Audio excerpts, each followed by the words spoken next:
No Further Information, a podcast for cops and Teenage Mutant Ninja Turtles. Remember when in the song it's heroes in a half shell? What's a half shell? You got Boys Behind the Glass, producer Bob, producer Drew, and T suspiciously missing yet once again. Last time we put him on probation, right? Then we gave him, what do they call it? A shared file, right? Where we leave it in your file for 6 months. Oh, I was thinking about like reading him the riot act. No, we're going to Garrity him. Oh, that's right. Yeah, we're going to Garrity him. Yeah. Sexy motorcycle riders, females. Okay, I'm about to say, you enjoy or males. tattooed men with leather. She comes past me. Now, all right, she's still a douchebag because she's on a crotch rocket with the right, and she's zipping in and out of traffic. So that's all you need to be a douchebag, though. Just be on. Bob feels a little attacked. He's like, oh, just because you drive 173 miles per hour and endanger other people's lives, well, that means you're a douchebag. You and I have a relationship with discussions about speed limits. Is that fair to say? Here we go. Yeah. In the academy. Shit. He's a student, right? And I guess I said something like, I'm talking about like driving dangers and something like that. And I'm specific, this is Dallas-centric, but I'm specifically talking about 635. Now, for folks not in the know, 635 is interstate highway. It makes a loop, right, around Dallas. And what does it do? So it's 635 in Dallas, and then it becomes 820, and then you have 20, and then it comes back. So this is like a big loop. Almost every major metropolitan city has some form of this, right? In Houston, what is it, 620? It's like it's a huge loop. Yeah. It doesn't matter. What is it, 610? Yeah, get it right. Drew just like, well, actually. And 635 in Dallas is known for it's a dangerous highway, and no one enforces any traffic laws. On top of the fact that there's a ton of construction, so it's like hard to find hidey holes. There's almost never any shoulder or anything. So exactly. I'm talking to fucking stupid Bob, right, in class.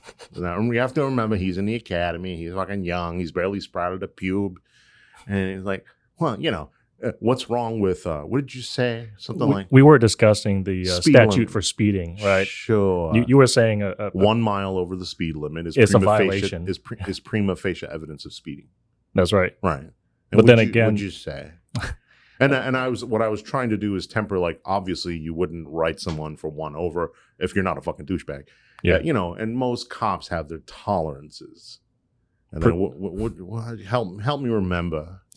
Yeah, because he starts. This is the first time. This is the first time he found out I was a fucking asshole. It was it was one of our very first conversation, and essentially it was like it's a prima facie evidence for somebody who speed over the speed limit, just 1 over. We covered that, and then where did you come in? The meat of our discussion. And I was like, the statute also says that you have to drive in a reasonable and prudent manner. It doesn't say that. There's no statute that says that. Are you saying that now? No, I'm... At the time, are you saying at the time I was a fucking idiot and I didn't know any of the law and I said that? Or are you saying that now? Because it doesn't say that now. I'm not saying... I think you're confusing... With another statute at the time. There's no statute. I think you're confusing it with civil negligence. Let me look up the speeding statute, because I recall some sort of language that says you have to drive in a reasonable and prudent manner in the condition that you were in. This segment has gone well. He starts arguing. He starts arguing with me, and he says, "Yeah, what's wrong with driving? What was your speed on 635? 85, something like that." No, it was 85. And he goes, "What's wrong with driving 85 on 635? Especially so. This is when." Start, and there is a lesson to be learned from all of this, which is to say, go ahead. He has a look of like revelation. Yeah. So I looked up the transportation code for a maximum speed requirement, right, which says an operator may not drive at a speed greater than reasonable and prudent under the circumstances existing. But isn't that subverted by a posted prima facie speed limit? That's subsection A, and subsection B just describe an operator may not operate a vehicle with greater than reasonable improvement Yeah, condition. but we're talking about speed limits, right? Necessary colliding. All right. I don't have time to teach you the whole entire fucking 50 hours of transportation code. So he says, and you know, there's a lesson in this, which is don't let people off when it matters. Now, it's probably not great when you're married. All right. Because I'm like, what was that thing you said earlier? She's like, can you just get in a fucking car? But when it comes to like law, other cops having discussions about substantive law. So he says, he goes, yeah, 85. What's the big deal? There's not a lot of traffic on the roads at night. And I says, when do you drive at night? Because all he does is come to the academy. He has no life. I'm like, when are you driving at night? So he had no real answer for that. And then I said, you mean to tell me, and I said, what's the speed limit on 635? At the time, it was 65. I said, what was the speed limit? And he's like, well, he doesn't even know, right? Okay. Right. And then I says, so it's 65. You're driving 15 miles an hour over the speed limit, 20 miles, or Asian who get do math, 20 miles over the speed limit. I'm like, yeah. And now we're doing this thing where it's instructor and mentally challenged student standoff, right? And I'm like, okay, so would you summon someone else for doing 20 over the speed limit? And now he has to be like telling on himself, right? Like, well, I mean, you're like, you know. So she comes rumbling down, and it's, you know, you hear the, right? You're like, God, another fucking motorcycle rider. But as she passes me, I see the big old hand badonkadonk, right? Yeah, like it was so prominent. And she's also, this is also unsafe. Any motorcycle riders out there want to chime in? Like, in my mind, I thought when you ride a motorcycle, you're supposed to have like the gear and the helmet and the pads and the leather, because it doesn't the jacket like help prevent, you know, right? Road rashes. This chick was like in a negligee, you know? She was like in a fucking teddy, you know, like in a two-piece. And she has a big old fat booty, right? And I know this makes me a piece of shit. But I was taking my boy home, like I was, you know, bringing her home, and I was like, Dad's gonna go a different way, right? You know, just to follow big old, you know, B.O.B., right? And you're gonna laugh. I couldn't get close enough to her because she's going so fast. So now I have this like kind of moral dilemma where I was like, should I break the law to Jason Modi? You know what I'm saying, right? And then I saw her at the light. You know, she's far away, right? And she's sitting there, and like the, you know, the engine, right? And just that big on that B.O.B., right? And then every now and then she'd flick because the hair is still poking out from under the helmet. So fuck, you know. And I'm like, son, do you want to go get some tamales? Like what? Like, do you want to run by the automotive store that we didn't plan on going to? Are you familiar with the character Blippi? No. Okay. Good answer, because you don't have kids. Blippi is YouTube popular. He comes out. We'll put a picture on the video. Drew? You know who that is? I think Drew does, but he's denying it. He's hard. like, I gotta say no, man. I can't have the fucking FBI knocking on my door. So Blippi is a character. He's a kids, you know, he does kids videos, right? They're like, today we're gonna learn about, you know, shapes and fucking colors and shit like that, right? Okay. And I know there's this episode one time where he goes to the fire station. He's like, this is where the firefighters sleep. I'm like, all right, that's the bulk of the fire department. You know, like no shade against FD. And he's criticized. Some people, you know, get out there and they're like, this is stupid entertainment. You know, it's it doesn't contribute to education. Other people like, it's fucking mindless. It's stupid. Yeah, that's the, you know, we'll put a picture on the Drew's search history. You know? Oh, you're now on the FBI's radar. He's now on the list, right? Which brings me to a very interesting topic. The guy who plays Blippi is a white guy. He's also annoying because he wears like bright colors and the big glasses. You know, like it's like stupid for kids, right? Because here's my thing too, right? Can't you make smart entertainment for children? There's plenty of good, smart, funny cartoons, funny, you know, shows and movies that are like for kids, but like intelligent and smart, right? Professionally looking. Yeah. And I don't even mean, because his are there's actually a lot of production quality. It's not about professional looking. It's about the intellect. It's about how you deliver the message. Anyway, so this guy, he's actually played by a dude. Now, also, this is one of those things where the Blippy, you know who he's like? He's, Bob's not going to get this. He's like Gallagher, where he's just existed over the number of years. And like Gallagher was a comedian who had a big old mustache, kind of like Drew does, and he'd smash watermelons. I know this is what counts for fucking comedy in the 80s. This is what I had to fucking grow up with. All right, nowadays you guys have your fucking OnlyFans and Patreons. And hold on, all right. You get comedy up there? OnlyFans? And where up where in New York? OnlyFans? No, you said like nowadays we have OnlyFans and Tumblrs and whatnot. And I was like, that's where you get your comedy. I want to address Tumblr for a second. What the fuck are you doing on Tumblr? Nothing. No, I don't have any Tumblr. Uh-oh. I don't. Now you're on the fucking list with him. So this is one of those, like Gallagher sold his act to his brother, and the brother is doing his act. Like a comedian or a performer can sell their act, say, okay, you can now do my kind of trademark characteristic bits. Mm-hmm. Okay. So Blippy is one of these characters. This guy, he's a fucking millionaire, right? He started on YouTube. He got super popular. He done already sold his act. There have been like fucking 2 or 3 other fucking Blippies and shit. This motherfucker retired. But it was originally invented by this guy. His name is Stephen John.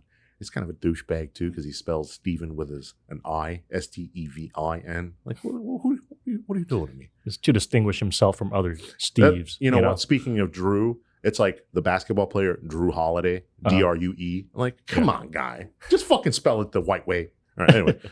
This guy eventually develops, and he says he could develop this character and made these videos for his nephew. He said, at the time, kids' entertainment on YouTube was a low effort, so he wanted to make something with his but as apparently, this guy, when he first got on the internet, he had an alter ego where he made gross out videos. Yeah. What is a gross out video? I will tell you. All right. Well, have you been on the fucking internet? All right. So he had this character named Steezy Grossman. John started making gross out videos in 2013 under the persona of Steezy Grossman. In a 2013 video, John performed the Harlem Shake. That's dating ourselves, right? On a toilet and defecated on a naked friend. Yeah, he shat. Is that the past tense? He shitted. He shit. He shat. He shout. No, it's not shout. In a video, when the video was unearthed. I like how things are. Are you guys going to unearth any? Is anything going to be like feces and earth? Yeah, I like that. Okay, all right. See, here's the problem. This is why you don't know comedy. I was going a different direction, unearthing something embarrassing about me. You did word association. Okay, what color am I thinking of? I don't know. Anyway, so he goes, so when the video was unearthed by BuzzFeed News in 2019, John said, quote, "At the time, I thought this sort of thing was funny, but really it was stupid and tasteless, and I regret having to do it." And, he tried getting the videos taken down. And so he went on to have this very successful career. But people will occasionally be like, he's shit in his friend's mouth. I would argue that's not even his greatest defense. His greatest defense is plagiarism.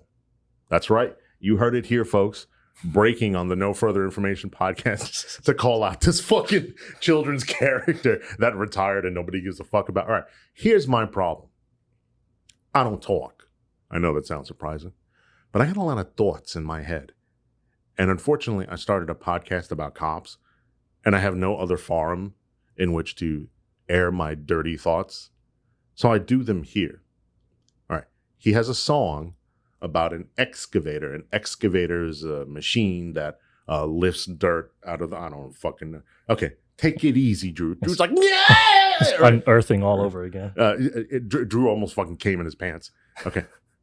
I don't know what maybe I'm fucking up the terms, but it's a machine that fucking does construction and digs up dirt or whatever the fuck, right? And he has this song, and my fucking son loves this song. He's like, I'm an excavator. But then I was listening to the song, and I heard this part. I'm an earth investigator.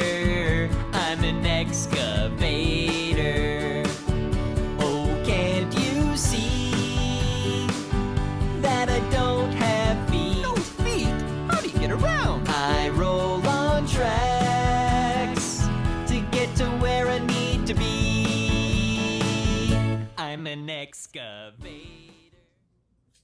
This fucking guy ripped off Sting. That's right. He ripped off Sting and got away with it. You know why? Because two things. Number one, no mature adult has to listen to this fucking guy. I have kids. And number two, nobody cares about this stuff except me. I'm doing that thing where I'm like, babe, I'm hitting her, right? I'm like, wake up, whatever, right? Look at this revelation. I don't know why she always sleep when I have these revelations, right? And I'm like, this fucking song sounds just like Sting. She's like, will you, like, I'm 3 days away from divorce, like from filing. Can you just fucking shut the fuck up? This could be the final straw. Speaking of the song and Sting, this song was released on a Police album, and they're actually suing each other over that. Okay, that's not relevant to this comparative analysis. There you go. I'll play the song. Jesus. Can't you see you belong to me? How my poor heart aches with every step you take. This fucking guy ripped off a teacher. Sting was a teacher. Apparently, you're very intimately acquainted with various police and Sting trivia, except the fact that Sting was a fucking teacher. You didn't know that? I didn't fucking know that. Yeah, that was like, that's his whole thing. Really? He was tired of it. You don't fucking notice. No, I don't.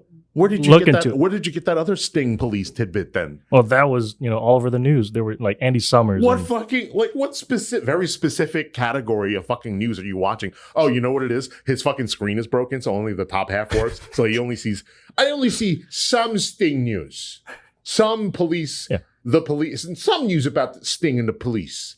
But I didn't see the top half. Yeah, I didn't go into his history and look up his birthplace and what he did. Blippy ripped off Sting, and I'm fucking saying it here. So I implore my audience to go back and listen to those two tracks, and you tell me that the "Oh Can't You See" part isn't a direct ripoff of Sting. That's some old bullshit.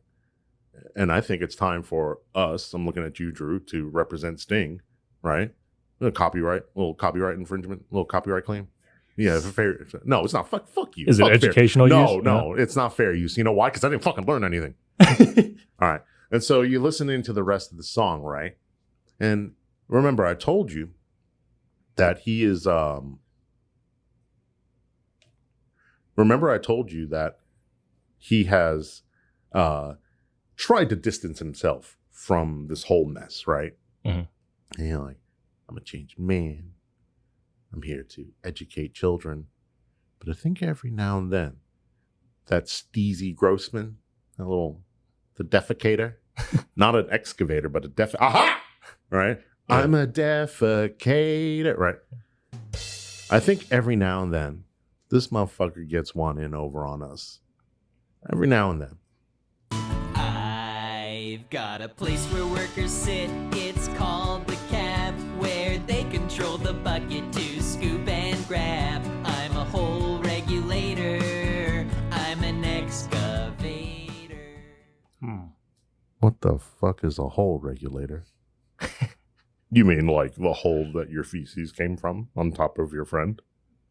He's blending the two lives. Yeah. I'll tell you what he's doing. He's like, all right, you motherfuckers, you want to shame me? You want to shame me for my scat video? All right? I'm going to poison your kids. I'm a hole regulator. Why is an excavator a hole regulator? Who comes up with that? I understand you're trying to rhyme words, but there are at least 17 other words that rhyme with excavator. I can't think of anything right now. Me all neither. right. Yeah. That's why you don't come to the No Further Information podcast for education. At least not about holes. Anyway, now that my son has gotten older and my wife has tried to reclaim her Mexicanity. Because my wife's white. She's essentially white. You look surprised. I mean, I don't know. She don't look white to me, and she doesn't act white to me. Yeah, but you don't know white people. I'm dating one. Bob, would you like to tell our audience how white she really is? She's African, baby. South African, you know. It don't matter. She's from fucking Africa. She's an African. She's an African American, right? Mm. All right. So you don't know white people. My wife is turning white, and so but she's every now and then she tries to kind of reclaim her Mexicanity, right? Mhm. And she'll like when we go to the restaurant, she'll pronounce it tacos just because we're in the restaurant. Like just call them fucking tacos. Like we get it, right? And she really wants the kids to play soccer. Now, my wife was an excellent soccer player, I will say. There are not many things that my wife can do better than I, but soccer is one of them. Also, fun fact, she can skate beautifully on ice skate. Why are you nodding, Drew? Yeah. Yeah, Drew's like, that's it. That's Confirmed white people yeah. activity. Confirmed white, yeah. Yeah, she's like she's like an angel on the ice. Who's not a fucking angel? Yeah. Bob, can you ice skate? No, Yeah, right. Yeah. I can't balance for shit. Yeah. Well, that seems like a larger discussion. So I'm on the ice. I know this is tangential, but like I'm on the ice. The kids are holding on to me. I'm like, get the fuck off me. I fucking need somebody to hold on to. Shit. And then my wife will come, like, and she does that thing. She's shitty too, right? She'll like come backwards. Like, do you need help? Like, yes, bitch. I fucking need help. So she has the kids playing soccer. And I don't know how similar this is to football or baseball dads, but man, soccer dads, soccer parents are fucking something else, man. You know, screaming from the sidelines and yelling at the kid and telling him how to effectuate plays. But then they yell Spanish, and I thought I spoke Spanish, but they yell like crazy Mexican soccer Spanish. So instead of like, vente ahí, like come over there, or vente para acá, go over there, or agarre la pelota, like get the ball right. They're like, and I'm like, was that for the kid? Are those instructions? Like, what? Is it like, is this another language? Are they South African? What do they speak in South Africa? Afrikaans. No. Yeah, which is apparently a mix of like Dutch and Afrikaan, like native languages. Go ahead. No, keep going. No. Yeah, keep going, bitch. I am not qualified to speak on this, but apparently it's like a mix of languages. So if you, the look of surprise on my face, it almost felt like if I didn't know, that's the answer I would give. You know, so because I asked you, I'm like, what do they speak in South Africa? And you're like, Afrikaans. That's the answer I would have given if I didn't know. It sounds fake. Yeah. Does your girlfriend speak Afrikaans? Yeah, she does. Oh, did you? Yeah. Did you do a little in bed? Yeah. She could. No, she's kind of like me. She hates speaking her native tongue too because it's, there's like association with that. What's the association? Like in Vietnamese, that you're both fobby, like fresh off the boat. I'm way more Fobby. far removed than her. She is like fresher fob than I am. Wow, then that means she's very. There's levels to this, yeah, and the strata are few, believe me. So okay, so she's a little fresher off the boat. Yeah, but then again, South Africans, the second most prominent language back there too is also English. So she grew up speaking both. I'm not doubting her ability to speak English. I just think that it would be nice to have a little Afrikaans in the bedroom every now and then, right? Yeah, it is nice, but I've never heard of it. How do you say leave it in Afrikaans? How the fuck would I know? Oh, obviously she doesn't speak it. Yeah. Okay. Do you speak Spanish in bed? She does. No. Yeah. Yeah. That's right, baby. Hold on. Do you speak Chinese in and bed? she's like, ooh, tacos. Yeah, no, I'm kidding. That's racist. Do I speak Chinese? No, because Chinese is not my native language. But the two of you, that is your native language. Well, maybe more so English for her. Yeah, but we get. What is the avoidance of speaking your native language? You said that it carries a stigma or something like that. It was more of association because I primarily speak Vietnamese to my parents, and there are so many different pronouns and there are so many different speech Are patterns. Vietnamese woke? Vietnamese are woke, right? Not sexual like pronouns, but not. Then I'm sorry, not sexual. Gender pronouns is okay. Let me before I get canceled out here. But you know, like Zay. How do you say Zay in Vietnamese? Zem. beat me, you know. Yeah. But there's a pronouns for mom, dad, Yeah. someone's older, Yeah. someone's younger than Yeah. you, and so that association is kind of You're saying that if and when you speak Vietnamese, like you have had to do that in our job, because for people who don't know, the three of us work together in an office. Mhm. So when you've had to, you're saying that you associate that with only speaking to your parents, which you're not a huge fan of. Yeah, and you have to, at least for me, when I speak to someone who's older that is Vietnamese, I have to use the proper pronouns, and sometimes that, you know, is kind of Fucks with you. yeah. Okay. And what is the stigma for her? Is it similar? It's the same way. Like she grew up in a very traditional South African household, and What she is that? What does that mean? is very. Well, I don't want to like speak on her behalf here. I think you can opine. But- How long have you had your wick in that candle? A while. I think you can. Yeah. Yeah, I think you Okay, can but- opine on the. Yeah. You know the whole history of like South Africa. No, I'm curious. Tell you me. know, like, All right. So why does she want it? So what's the deal? It reminds her of what? Talking to her parents or what? Yeah, her parents, you know, and older people back there, you know, Nelson Mandela kind of era. She talked to Nelson Mandela. Holy shit! No, but people in that era, you know, Oh. and so the mindset is she different. and Kofi Annan are like fucking this, son. Yeah, right. Yeah. Oh, okay. All Yeah, right. so there's a stigma for that, and then there's a stigma for me. So we just stick with English. Listeners will also be just surprised to hear that I haven't seen producer Bob in a long time, but it's nice that I can immediately pick up where we left off and start abusing him. Ouch. You'll be okay. I miss you too. Yeah. Have you ever been to Signal 15? Officer needs assistance. We call it Signal 15 in Dallas. No, It was my first call ever really. in New York. So the day that we get our shields, it's very unceremonious. There's an auxiliary police section in Kew Gardens, Queens, which ironically it's not irony, coincidentally. It's not irony. Irony means something else. It was like 15 minutes from my grandmother's house. And auxiliaries show up from all different parts of the city. So what are they, 86 precincts, right? So you got like fucking 150 auxiliaries showing up. And we're all standing in a line, and we're walking through the building and then out the other side and then going back with our command. Mine was the 115 out of Jackson Heights.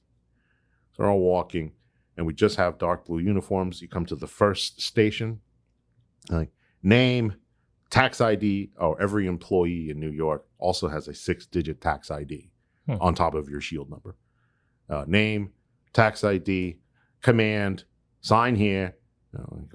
1, 2, 3, 4, 5, 115. Okay, sure. And then you move to the next station, and you have to put down a shield deposit. You have to put down a deposit for your shield. Mine was $10, which, by the way, the fucking city never fucking gave back to me. So you put down your 10 deposit, right, and they give you the fucking receipt, right? And then this is how fucking unceremonious it is. You come over to the next station, it's just a giant box with shields, and the fucking guy barely looks at you and just fucking hands you a shield. And I'm like, can I get a different number? Like, get the fuck out of here. All right. And so, of course, you know, right? What are we? 18, 19, 20, right? We're all coming out like, what number do you get? Right. And after we get it, we all hop back in the van. I think there were about 15 of us. We all hop back in the van and head back to Jackson Heights, which wasn't too far because this is all in Queens.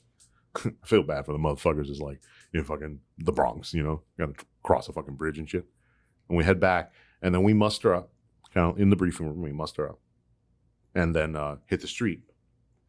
And first I started on a foot beat. We have foot beats. And then the supervisor's driving on. There's like a fucking 1 million of us on the street. So between regular police and auxiliaries, there's like a fucking 1,000 of us on the street, which is good for the people, right? And supervisor's driving around. And the supervisors, what they do is they'll come by and they'll say, let me scratch, which means we carry a memo book that says what we're doing. You know, hey, I checked this beat. And they'll say, let me scratch. And they'll come in, they'll write their name. This does two things. One, it's make sure you're not fucking jerking off in a fucking alleyway. And number two, this is a real thing. This is a mental health thing where there was a New York City cop who committed suicide. He had very bad mental health problems, and they found him. I mean, just writing the craziest shit, pages and pages and pages of like, I want to die. The devil's watching me. You know, JFK is behind my house. Like just lines and lines and lines and lines. And no one ever looked at his book. And another interesting tidbit is when you check out that memo book, it's a little bound piece, you know, paper, right? That's registered, right? It's sequential. So you take like book 160345 is assigned to Bob. Mm-hmm. You take the book and I need a new one. And then, so they found, they're like, he's checked out like 50 books in the last 2 months, which is insane, right? Mm-hmm. So so they come and scratch your book and they say, hop in the car. I'm like, so I get in the car and there's like 3 of us fucking douchebags in the back, right? You know, right? While the bosses are driving, right? You got the boss in the passenger seat that's called the recorder.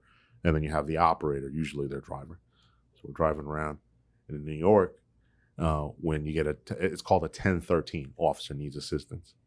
Some people will also say 85, which is I need another unit. But if it's an emergency, if you go 85, then, you know, we know that, or we'll say 85E, emergency. But anyway, so it comes out on the radio and there's this beeping sound. It's like beep, beep, beep, beep, beep, beep, beep, beep, beep. At this time in the 115, we're holding a 1013, officer needs assistance, 87 and 37, 1013, officer down. So the world goes, right? And we go, and it was unfounded. People calling it a prank, whatever. That was my first fucking call ever sent, was a fucking 1013. And the boss is like, all right, you can get out here. And I'm like, what? Like, obviously over the years, you're on patrol and officers on a traffic stop and they get into a fight. You know, hey, step it up. I need another element. It's also on us to kind of listen and kind of gather, like, I think this might be, or, you know, Bob is out with a car occupied 4 times. I'm already going to start rolling to you. Yeah. Or Bob is out with a car occupied 2 times and he manages to ID the passenger and he runs them and they'll say, 123, is your radio secure? That's you and me. That is your radio secure? Is there anyone in your? Have I explained this to you? All right. You know, is there anyone in your vicinity that can hear your radio? Because I'm about to tell you some shit. I wish he were here. You know, if he wasn't on academic probation. But T and I were working one night, and this is a particularly busy weekend. It's a Friday, Saturday, Sunday. We work 12s. He had actually had a DWI from the previous night. So he's like, you know, still doing the fucking paperwork because he's slow at paperwork, right? Mm-hmm. I'd come in and be like, man, what are you fucking typing a fucking triple homicide? He's like, is there about to be a 4th? You know, like he get, I'm like, all right, bitch. Like, so he's still wrapping that up. Our supervisor had to APOW somebody or something like that. And like was at the hospital or like that's what it was. He was on his way back. Mm-hmm. And then I was, you know, wasting taxpayer money by sitting around and playing with myself. I was typing something. So I'm sitting right next to T. Yeah. And we have another officer who's on duty. In this particular station, there's only a small, very thin separation between the report writing, booking area, and dispatch. So you can almost hear everything that happens in dispatch. When they receive regular phone calls over the landline, it's a normal ring sound, right? Or whatever fucking phone sound like. But when a 911 call came in, there was a very distinctive tone, and it was like it was like a almost like a piercing, you know, ring, right? Mm-hmm. So Officer D, not the one who's out on the street still, right? Remember, supervisors en route back to the city from downtown. Mm-hmm. Officer D pulls a car stop, and you're kind of listening to the radio traffic, right? That 28 comes back, the license plate, that 28 comes back, registered, expires in March, not registered to it. It's a red Chevy, it's unconfirmed, vehicle, no match found within the last 45 days, vehicle coverage expired. I'm like, well, he might get a tow. He might get a summons. Could be a stolen too. Yeah. That's what you get from unconfirmed insurance. You said the 28 didn't come back to anything. No registration. Anyway. I was just blabbing random radio traffic. Yeah. I'm not giving you real details. That 28 comes back to a blah, blah, blah, blah, blah, registered to a blah, blah, blah. It's red in color. Registration expires March of 20, whatever. Insurance unconfirmed. Last match not found within the 45 days. Vehicle coverage expired. Clear. Okay. I'm giving you a sample return.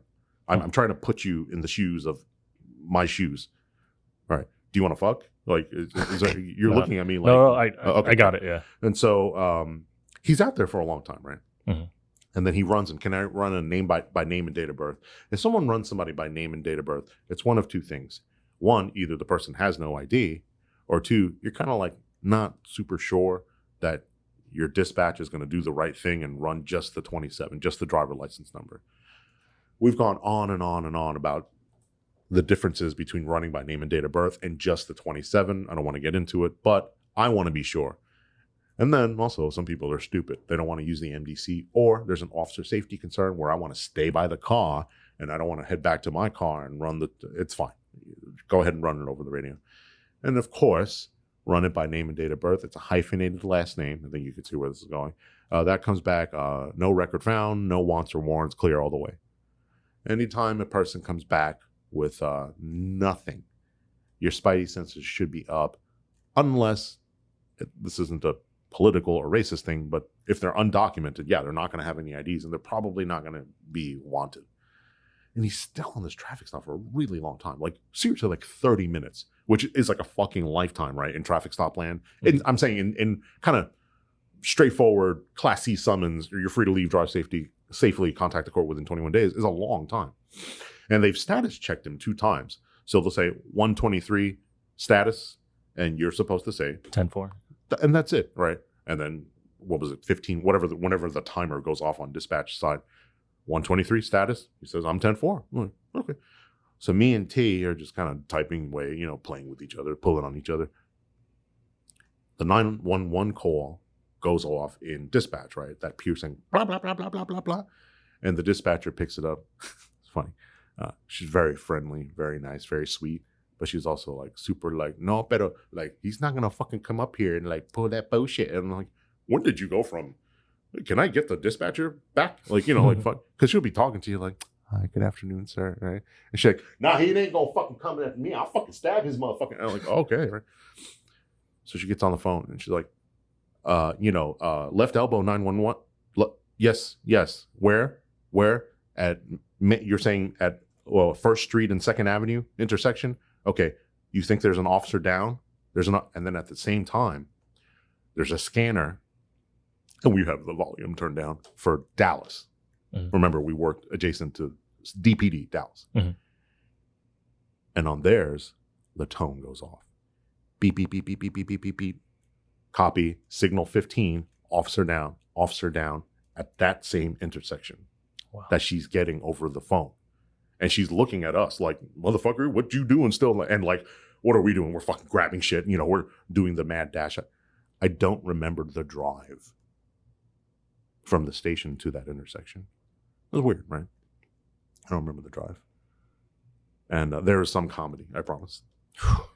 As I'm driving, she's dispatching it. My dispatcher is saying that element, right? 123.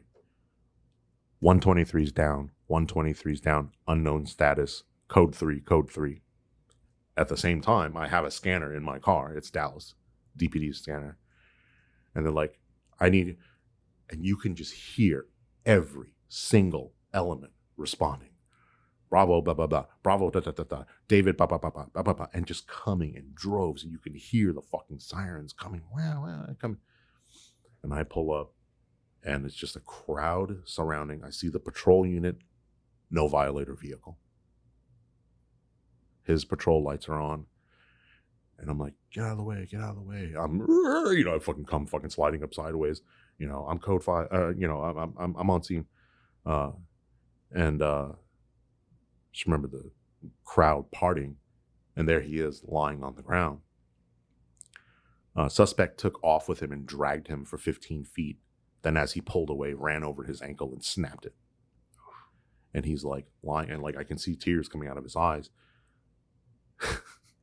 He was doing kind of hamming it up. He's like, tell my sister. I'm like, shut the fuck up. I'm not fucking telling her anything, you fucking idiot. You're not fucking dying. Just tell my sister. I'm like, motherfucker, tell her yourself. Here's your fucking phone, you asshole. And T will tell this story far better than I. But everyone knows that A, I'm an asshole, and B, I'm an atheist, right? Mm-hmm. And there's this little poor sweet Mexican lady or whatever, Hispanic, and she's saying a prayer for him. And she's like, en que te Dios que te envidia, eso es buen salud. And I'm like, hey, shut the fuck up. Get the fuck out of here. Because I'm like, this is my partner. You're going to be fine. I don't need your fucking last rites. I don't need your fucking, 27, the seal of the fucking seventh. I don't know anything about religion. I don't need any of that bullshit. Get the fuck out of here. He's going to be fine because I'm here now and I'm going to take care of him. Get the fuck out of here. People describe it. I don't know if this is true. But I pulled up and she's like, get there. This bitch was like 112 years old. I mean, she's like so old, right? And I'm like, get out of here. And she's like, out of here. When I say just about every single Dallas element in that division that was on duty showed up, I mean, it was like a fucking wave of fucking black and whites. I mean, you want to talk about solidarity. And here they come, these two particular folks of mine. One of them was a former guest, right? Officer Roberto. Mm-hmm. And he comes up and he says, we're going to jump in the box with him to go downtown. Here's our number. He done fucked up, right? When he gave me his number, because I was like, oh, when I have a fucking podcast in 10 years, man, I'm going to fucking hit you up. And, you try to do the right thing and you take his shield, the officer's shield, take his firearm. Supervisor finally showed up. Mm-hmm. And for, you've heard T talk about our supervisor who we didn't really get along with. Really stand up. He's going to be okay. That was his voice. Like, let's call everybody in his phone, Mm-hmm. I'll call the chief, okay. And then, I say, yank, grab his body camera. This is way early body camera technology. So it's literally USB plug-in, right? And then it opens up like a fucking USB drive. Yeah. There's no evidence.com or anything. And so I head back to the station and said, hey, boss, let me go back there. Can you guys take care of the scene, take care of his R&P and stuff? We got to find this fucking guy and find his picture. And I'm sitting in there. I remember there's the body camera download room was a really tiny room. It was funny. It was outside the chief's office. So I'm like, I'd be like, am I here to download body cameras or I'm about to get fired? Like, the little vestibule outside the chief's office. And I sat there and it's nighttime, right? And I remember the building was dark. I was alone because everybody was on the street. And I just remember thinking like, oh man, like I cannot fucking wait to fucking find this guy and put a fucking bullet in his fucking brain for what he did to my, you're thinking all these fucking crazy things, right? Yeah. And you're watching through, you're scrubbing through the body camera, right? There he's a cocksucker. How do you fucking take a screenshot on Windows? Is it Control Shift S? Or maybe I should just do full screen. Where's paintbrush? I need to paste this now. Okay. I need to draw a red circle. Right, on his face, right? Useless red, r/useless red circle, right? Because, and like, I mean, I could take a picture of it with my cell phone, but it's going to be pixelated. Yeah. Like, I need maximum, and I'm thinking just all these things racing. So, and then our dispatcher, right? She's just like, there's somebody here for you, Oh, shit. And it's the commander of the Dallas division, that division, right? It's Southwest. Mm-hmm. And he comes like, what do you need?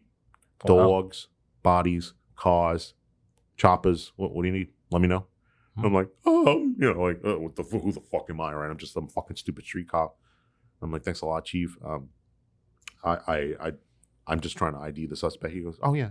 Well, can you text that to me? So I can text it to him. He's like, okay, all right. Well, and I said, can I give my chief your number? He goes, yeah, that's cool. And like, just let us know what you need. And he like saunters out. I'm like, holy shit. Wow. And then after all of this, and I'll tell you the circumstances surrounding the incident, but after all of this, the Dallas Police Association, which is Dallas's PBA, it's Dallas, the city of Dallas's Police Benevolent Association. So it's called the Dallas Police Association. They cut our officer, who is not a member, has nothing to do with the city of Dallas, except he's adjacent to fucking the city of Dallas. Mm-hmm. They cut him like a check for like fucking $500 to help him with like his bills, expenses, and stuff. Unprovoked. Didn't ask at all. We didn't make an application. We didn't we didn't do the GoFundMe thing where we put a picture of him like in at the a barbecue. hospital. No. Oh. Right. No, hold on. You got me. The picture at the barbecue, like, hey, orale, like life is great. And then him like, in the hospital. Like, Officer Bob needs your help. Yeah. Wow. Nothing. Just sua sponte, as they say, right? Yeah. Just fucking cut us a check. Couldn't be nicer. All right, here we go. Vehicle is a very distinctive red. I mean, like a bright cherry red. A Chevy sidestep Silverado or something like that. And defendant says, he was, and here's the best part. He was stopped for like a moving violation, like, failed to signal lane change or unsafe or whatever. This is pre Hardin v. State. Failed to maintain signal, whatever. And he makes contact and he gives him an insurance document and says, that's my name. I don't have any ID on me. Well, what's your date of birth?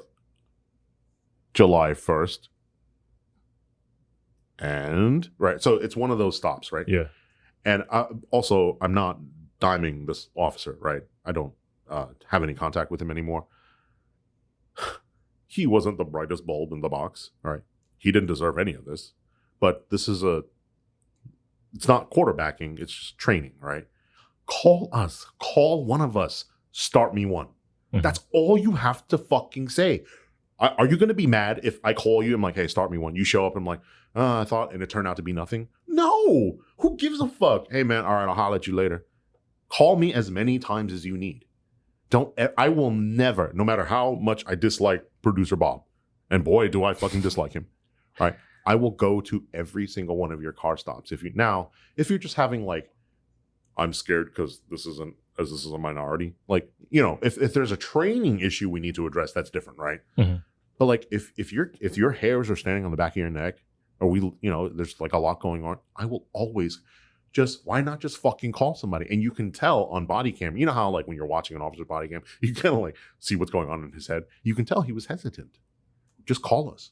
We were both at the station.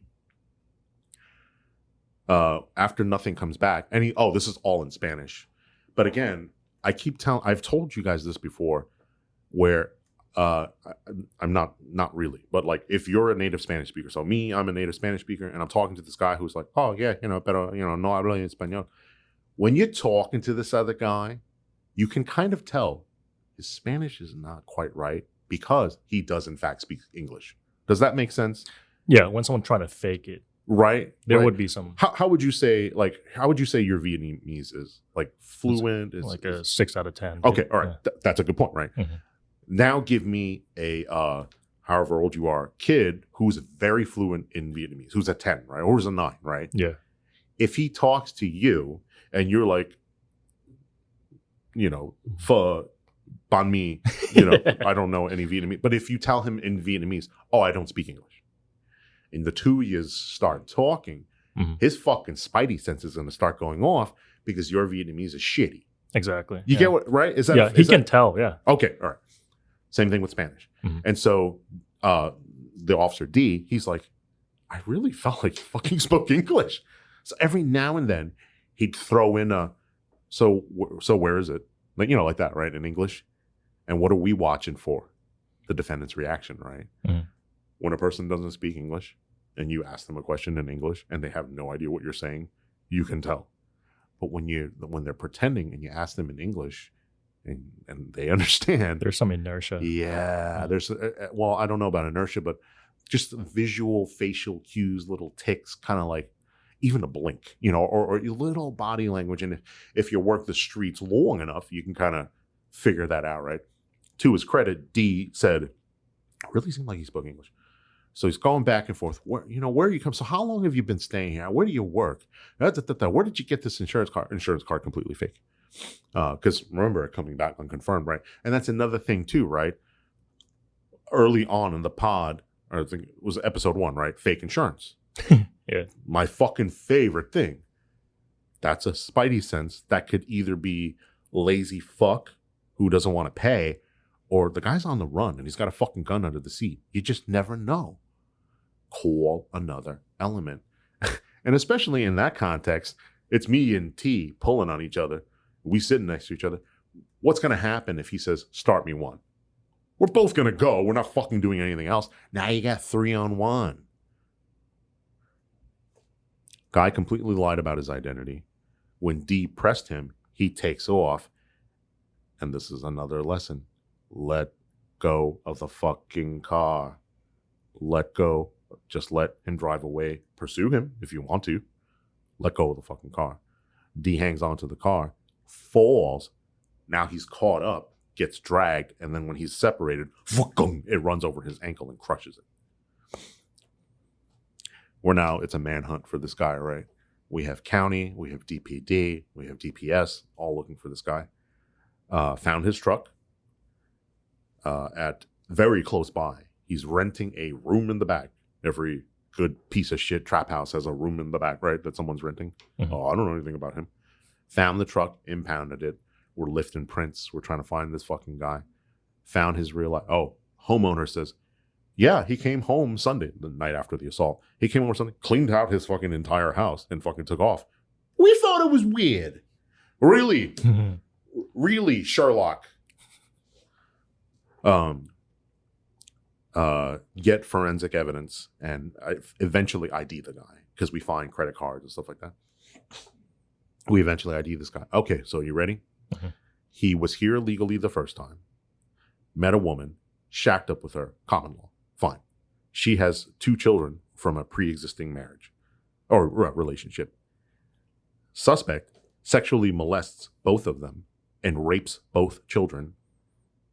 The children, I read the report from DPD because it happened in Dallas. The children report that Jeffrey, the suspect, that Jeffrey touched this and that and this, and then when he was done, he peed inside me. Okay. To their credit, defendant is arrested, arrested, charged, tried, and convicted, and sentenced to X number of years, and deportation. In lieu of incarceration, just fucking deport his ass. So he was deported. Well, now he's back. There's information that he's back, and there was an active warrant, Fed warrant, for removal. So on top of the parole violation warrant, because remember he's supposed to be gone, right? That's a condition of parole, and the illegal alien entry committing felony. I don't know what the statute section is called. It's a federal crime. On top of that, now he's got ag assault public servant and evading arrest detention and no insurance and no driver license. Of course, just to be a hoe, right? Yeah. Like, sir, sign here. You get 21 days to contact the court, all right? You good with your copy? You make sure you keep your copy, okay? Find this guy in buttfuck county, random city. Somebody called like, there's that guy here who looks like he ran over a cop. No, I'm just kidding. It's a tip from a family or something like that. All's well that ends well. The county SO. What you don't want to do, we make fun of podunks, right? A lot. Mm-hmm. One thing they are good for is their motherfucking SWAT, right? Because they got nothing fucking better to do, right? Bring out the bazooka. Right, yeah. These motherfuckers driving in tanks for Class C's and shit, right? You know, like, bring out the fucking APC, yeah. And fucking came in there. Remember that photo of, you're too young to remember this, Elian Gonzalez, when he's hiding in the closet and they fucking come out with the fucking rifle, like, Gah! And the lady's holding Elian and she's like, hey! Right? Well, apparently this guy fled to his mother's house or something like that in this rando city and like is hiding in the closet. And this podunk fucking sheriff's office comes in and like, what the fucking hell? He's like, I'm sorry. So snatch him up, extradite him back to Dallas, and sentenced to 55 years consecutively. Nice. For what he did to D, and then for the Parole violation. the PV. And then afterwards, after 110 years, you know, when he's released, there's a deportation order. Oh. Thankfully, yeah. That was, you know, I think when I talk about, have you ever been to a 15? I have never called a 15, really. I mean, I've been in fights and stuff like that. So I've never said like, oh my God, send help. I might be able to find some stories where I did that. But fuck me if responding to your buddy's 15 isn't like 1,000 times worse. There's just something about, like, I'm fighting and I'm a little out of shape. I don't know if you can tell that. There's a part of me that's like, this is shitty. Me deserves what I get for not being on my game. For not staying in shape, for not training, or... Okay, take it easy. I get it. Oh. No. I'm kidding. But when it's a buddy, that's like 1,000 times worse. Oh, it is. Yeah. Yeah, absolutely. You guys good? You got anything? I'm good, yeah. Good. All right. We'll have our studio. I mean, we'll have our... See? The studio. Right. Yeah. I see. I'm not in shape. Right. We'll have our guest in studio when we come back right after this. You say grass is clay, I say butter, you say parquet. It's alright if you wanna make a sway. On my way uptown, took the deuce to the trade. I originate, they duplicate. I praise the Lord and keep.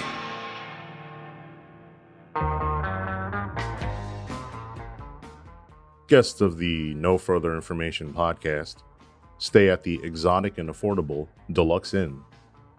That's deluxe with no second E. Not downtown or midtown or even uptown. But it's just off the state highway next to the rental storage place in that one building that's in your sector, but you're not entirely sure what it is. Doctor's office, Amazon warehouse, human trafficking way station.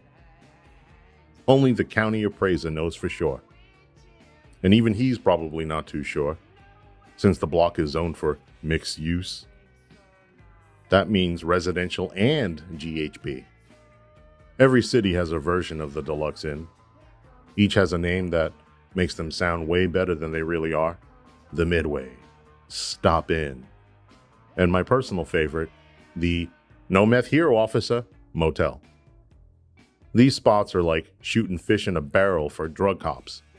And you know, every car coming out of there has either no license plate light or a license plate light that's brighter than the sun because the guy driving was stopped for it before.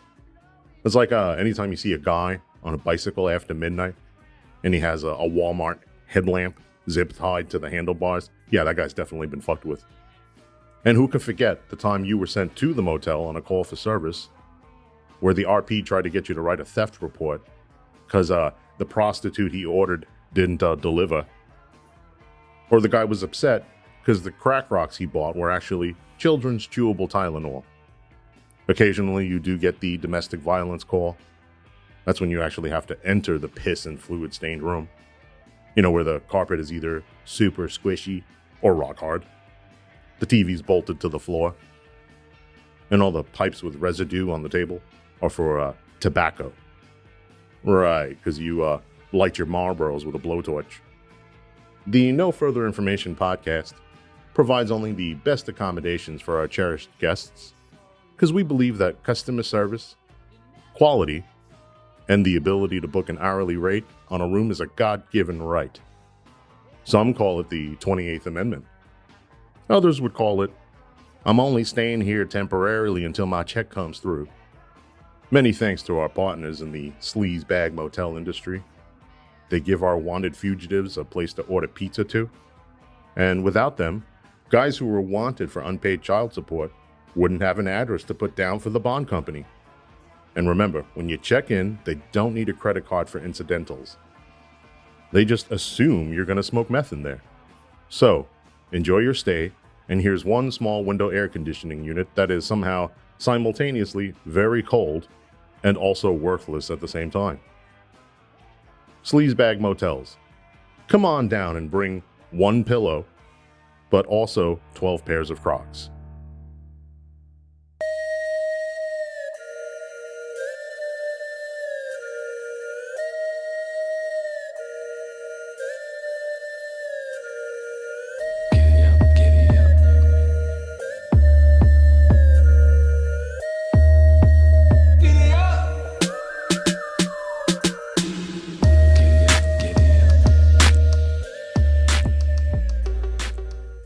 And we're back in the studio with our guest.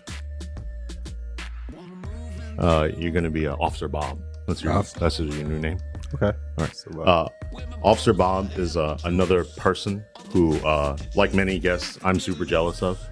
Right. He's he's very charismatic, very good looking, he's you know what? He's the complete antithesis of me. This is how I would describe you. Do you think that's a fair assessment? yeah, I don't like to. I like to be humble. I don't want to put it. He's like, but yeah. Because we found out early on that that we were on the job. I was on the job at the time when I started. Oh, okay. Yeah, I didn't know that. Yeah. And I to this day I don't tell anybody. Mm-hmm. But for you, it's kind of like I'm not saying you went around and told everybody. But and for our audience, we go to class together. We go to dental school together.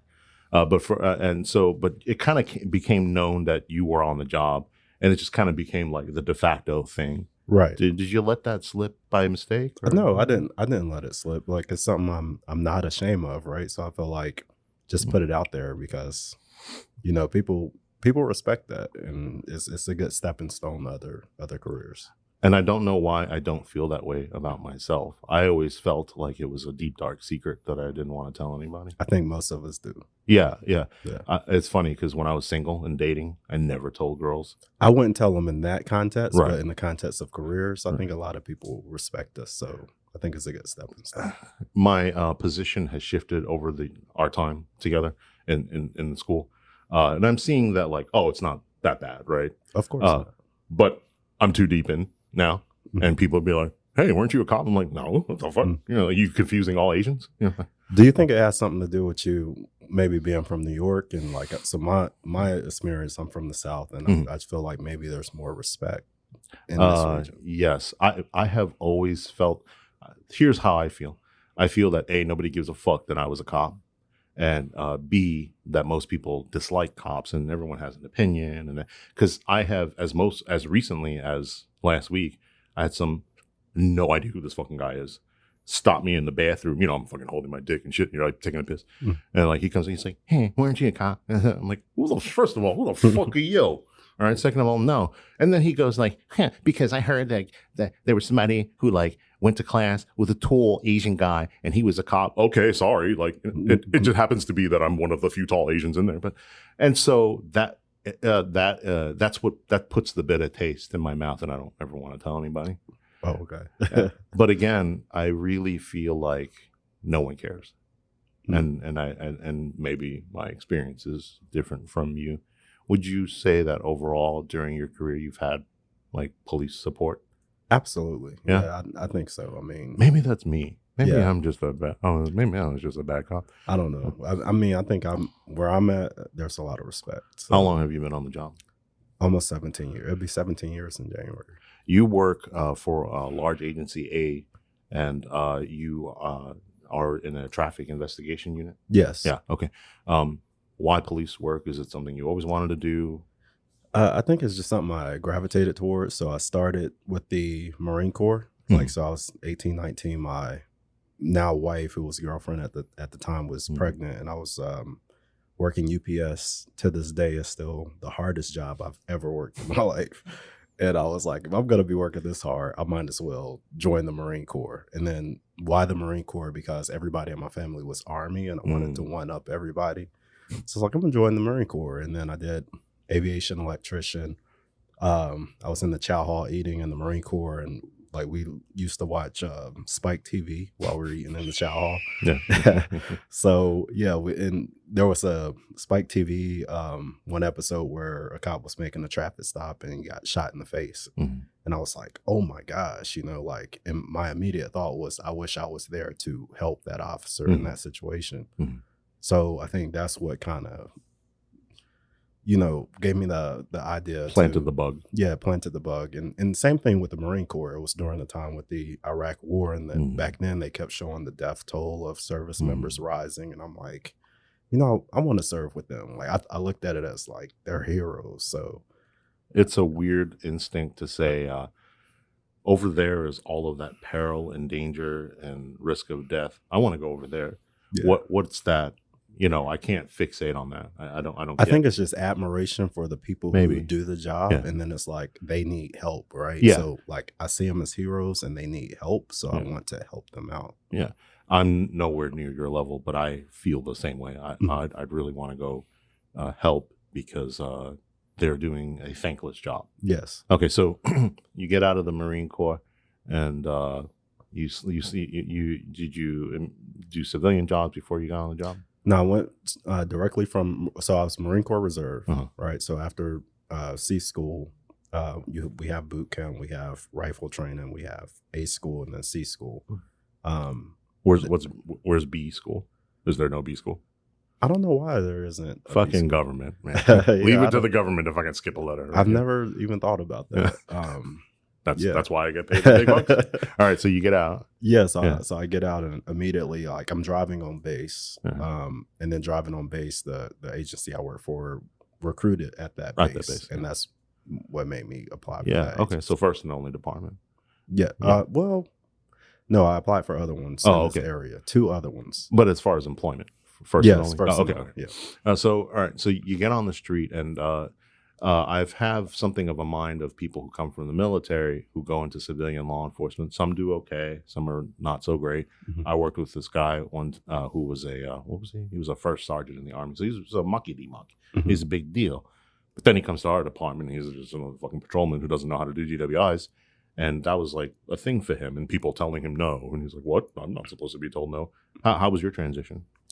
I think so I was a true reservist. I never did active service, and I was very young. So I think, I was easily trainable. So I just knew I went to the job knowing that I don't know anything.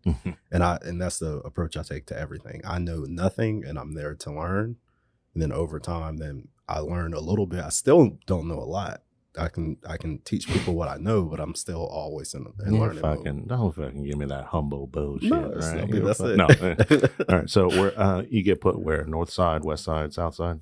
I get put east side. East side. Okay. All right. That's not too bad. And what was the thing about the job that shocked you the most?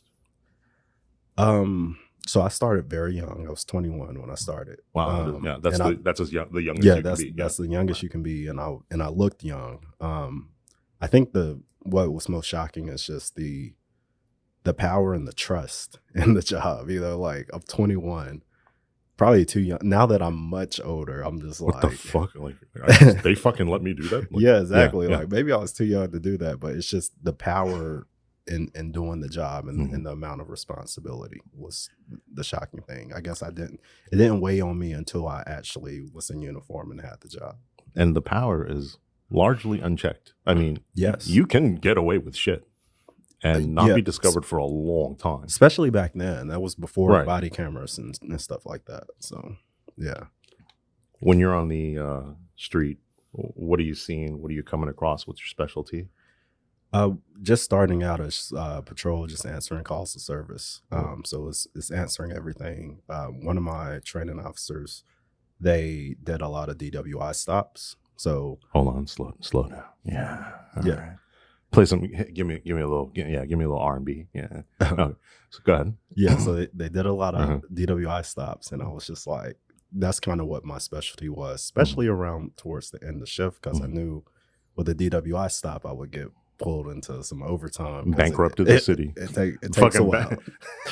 fucking bankrupted the city. Right. So Like- I always look for them in the last hour of work, because it's like, oh, I'm going to get some overtime, find a drunk out here driving, Now, that is also a passion of mine. And that is one of the chief complaints of lazy fat fuck DWI or cops who don't want to do DWIs. Oh, absolutely. Is, I got it last. And it's like, It's a lot of work. it- Back then it was, anyway. Okay, welcome to police work, right? Yeah. Like a DV is a lot of work, right? Mhm. Even getting, in some departments, even getting dope, small departments where you have to do everything yourself, that's a fucking lot of work. Right. We don't have a PES or an evidence tech to pack up our shit. I'm over there fucking sealing envelopes and shit. Okay, police. Surprise! It's called police work. Right. But it's funny you say that you looked for extending your shift, money aside. I mean, but you've already worked. What do you guys do over there? 10s? Yes. Yeah, okay. So you've already been on the street for 10 hours, going job to job to job, and now you're stuck on another 6 hours. Did that weigh on you? What the like extra 6 hours? Yeah. Well, I mean, it's, DWIs didn't take me that long. Yeah. It might take a normal officer 6 hours, but back then it may but I'm not a take normal officer. Yeah. 2.5. I maybe. threw out 6 hours, but it makes for longer shifts. It extends your shift. It a do, little but bit. usually after you stop them, you're in. At least with my agency, you're in the jail just doing all the paperwork. Right. So you're kind of just stationary doing paperwork at that point. Okay, so you start gravitating towards DWI, which is great. Are you now the de facto DWI guy? If you get 3 DWIs, you're like, hey, Bob really likes DWIs. He's the fucking new DWI guy. I mean, they would call me for it Yeah. if somebody had, because a lot of officers, unfortunately, don't know much about the SFSTs, and like they get nervous. Everybody's been trained on it, but since Right. they don't do them that much, it's a skill that you can lose. Right, and the response is, well, then do more. But that doesn't seem to. If you were a shitty shot, you wouldn't get better by not shooting. Right. Why is it that cops are so fucking scared of DWIs? Man, I don't know. I think I don't know. I think it's the paperwork. I think it's a lot of those go to trial. So one of my only few trials that I actually testified on, they were all DWI trials. Right. So Or motions to suppress. That's why I went to a lot of those, and ALRs and stuff. Okay, but isn't that part of the job? yeah, I think it's just I know at the trial a lot of defense attorneys would have me walk them through the walk and turn, and they want to see if I know my stuff. So I think if other people went through that experience and they didn't really know how to do it, it's probably embarrassing. And there's a thing too. It's like if you want to ameliorate that, then just take a refresher. Yeah, and we do have refresher courses, Right? So. And which it's crazy that the refresher is not TCOL mandated. But, Right. Yeah. All right. Okay. So you're doing your DWIs. Can you? What comes to mind? What's a significant DWI that stands out to you? Nothing significant. I mean, they're all just They all kind of blend drunk. together. Yeah, they all kind of blend together. It was so many, and it was a long time ago. So doesn't really stands out. Not in that capacity, and now in my current capacity, a lot more stands out. Between your current assignment and patrol, did you have any other assignments? So I did patrol for 5 years. I promoted, and I was a general assignment detective. Just doing anything from robberies to criminal mischiefs to assaults. Did that for about 4 years, and then promoted to sergeant, where I was a patrol supervisor. And then I went to traffic investigations. General assignment or detective doesn't mean capers, though, right? It doesn't. You don't have any murders or anything like that. You don't do. You'll murders. have attempted murders because homicide won't touch those, right? They only want them if they actually died. So, there was a lot of attempted murders. That guy still has a pulse. Exactly. They were like, "Yeah, we're not handling it. They have a pulse, or call us if the person passes." Right? And then, yeah. Okay. What was your time in CID like? Do you consider yourself a good investigator? Oh, absolutely. I'm gravitated towards investigations. I mean, that's been most of my career has been investigation. There's nothing, because there's some of that in your current job too, right? Investigation. Absolutely. There's nothing better than a good buttoned up investigation. Right. And finding that one where they're like, I got you now, you fucking piece of shit. Right. Yeah. Oh, did you do anything cool while you were in CID? While you were In CID, the one that stands out the most is one where it was a student, I think, in the medical field, and came from maybe 40 or 50 miles away from where her school was. And then as soon as she parked in the apartment, somebody walked up to her car and shot her. Right. For why? Exactly. Right. Because she's just like, she did not want to tell me the reason, and it just happened. And then I went to, and she got shot like 8 or 9 times. And then I went to the hospital to interview her, and she's like, I don't know who did it, but she had an idea who did it. She's like, I think it's a friend's boyfriend. Mm-hmm. And I'm like, okay, that's kind of odd. Why would your friend's boyfriend do this? Mm-hmm. And she's just like, I don't know, but I think it's him. And even that is like, there's still a why behind it, but I didn't know the why. And I don't know how much I can like reveal as far as this, but I didn't know the why until I checked into like her medical records from the hospital, because I got all of that information. And then when I saw something there, it made me ask additional questions. And then I developed a motive of why he would want to harm her, you know, if they were involved with each other and without the friend's knowledge, right?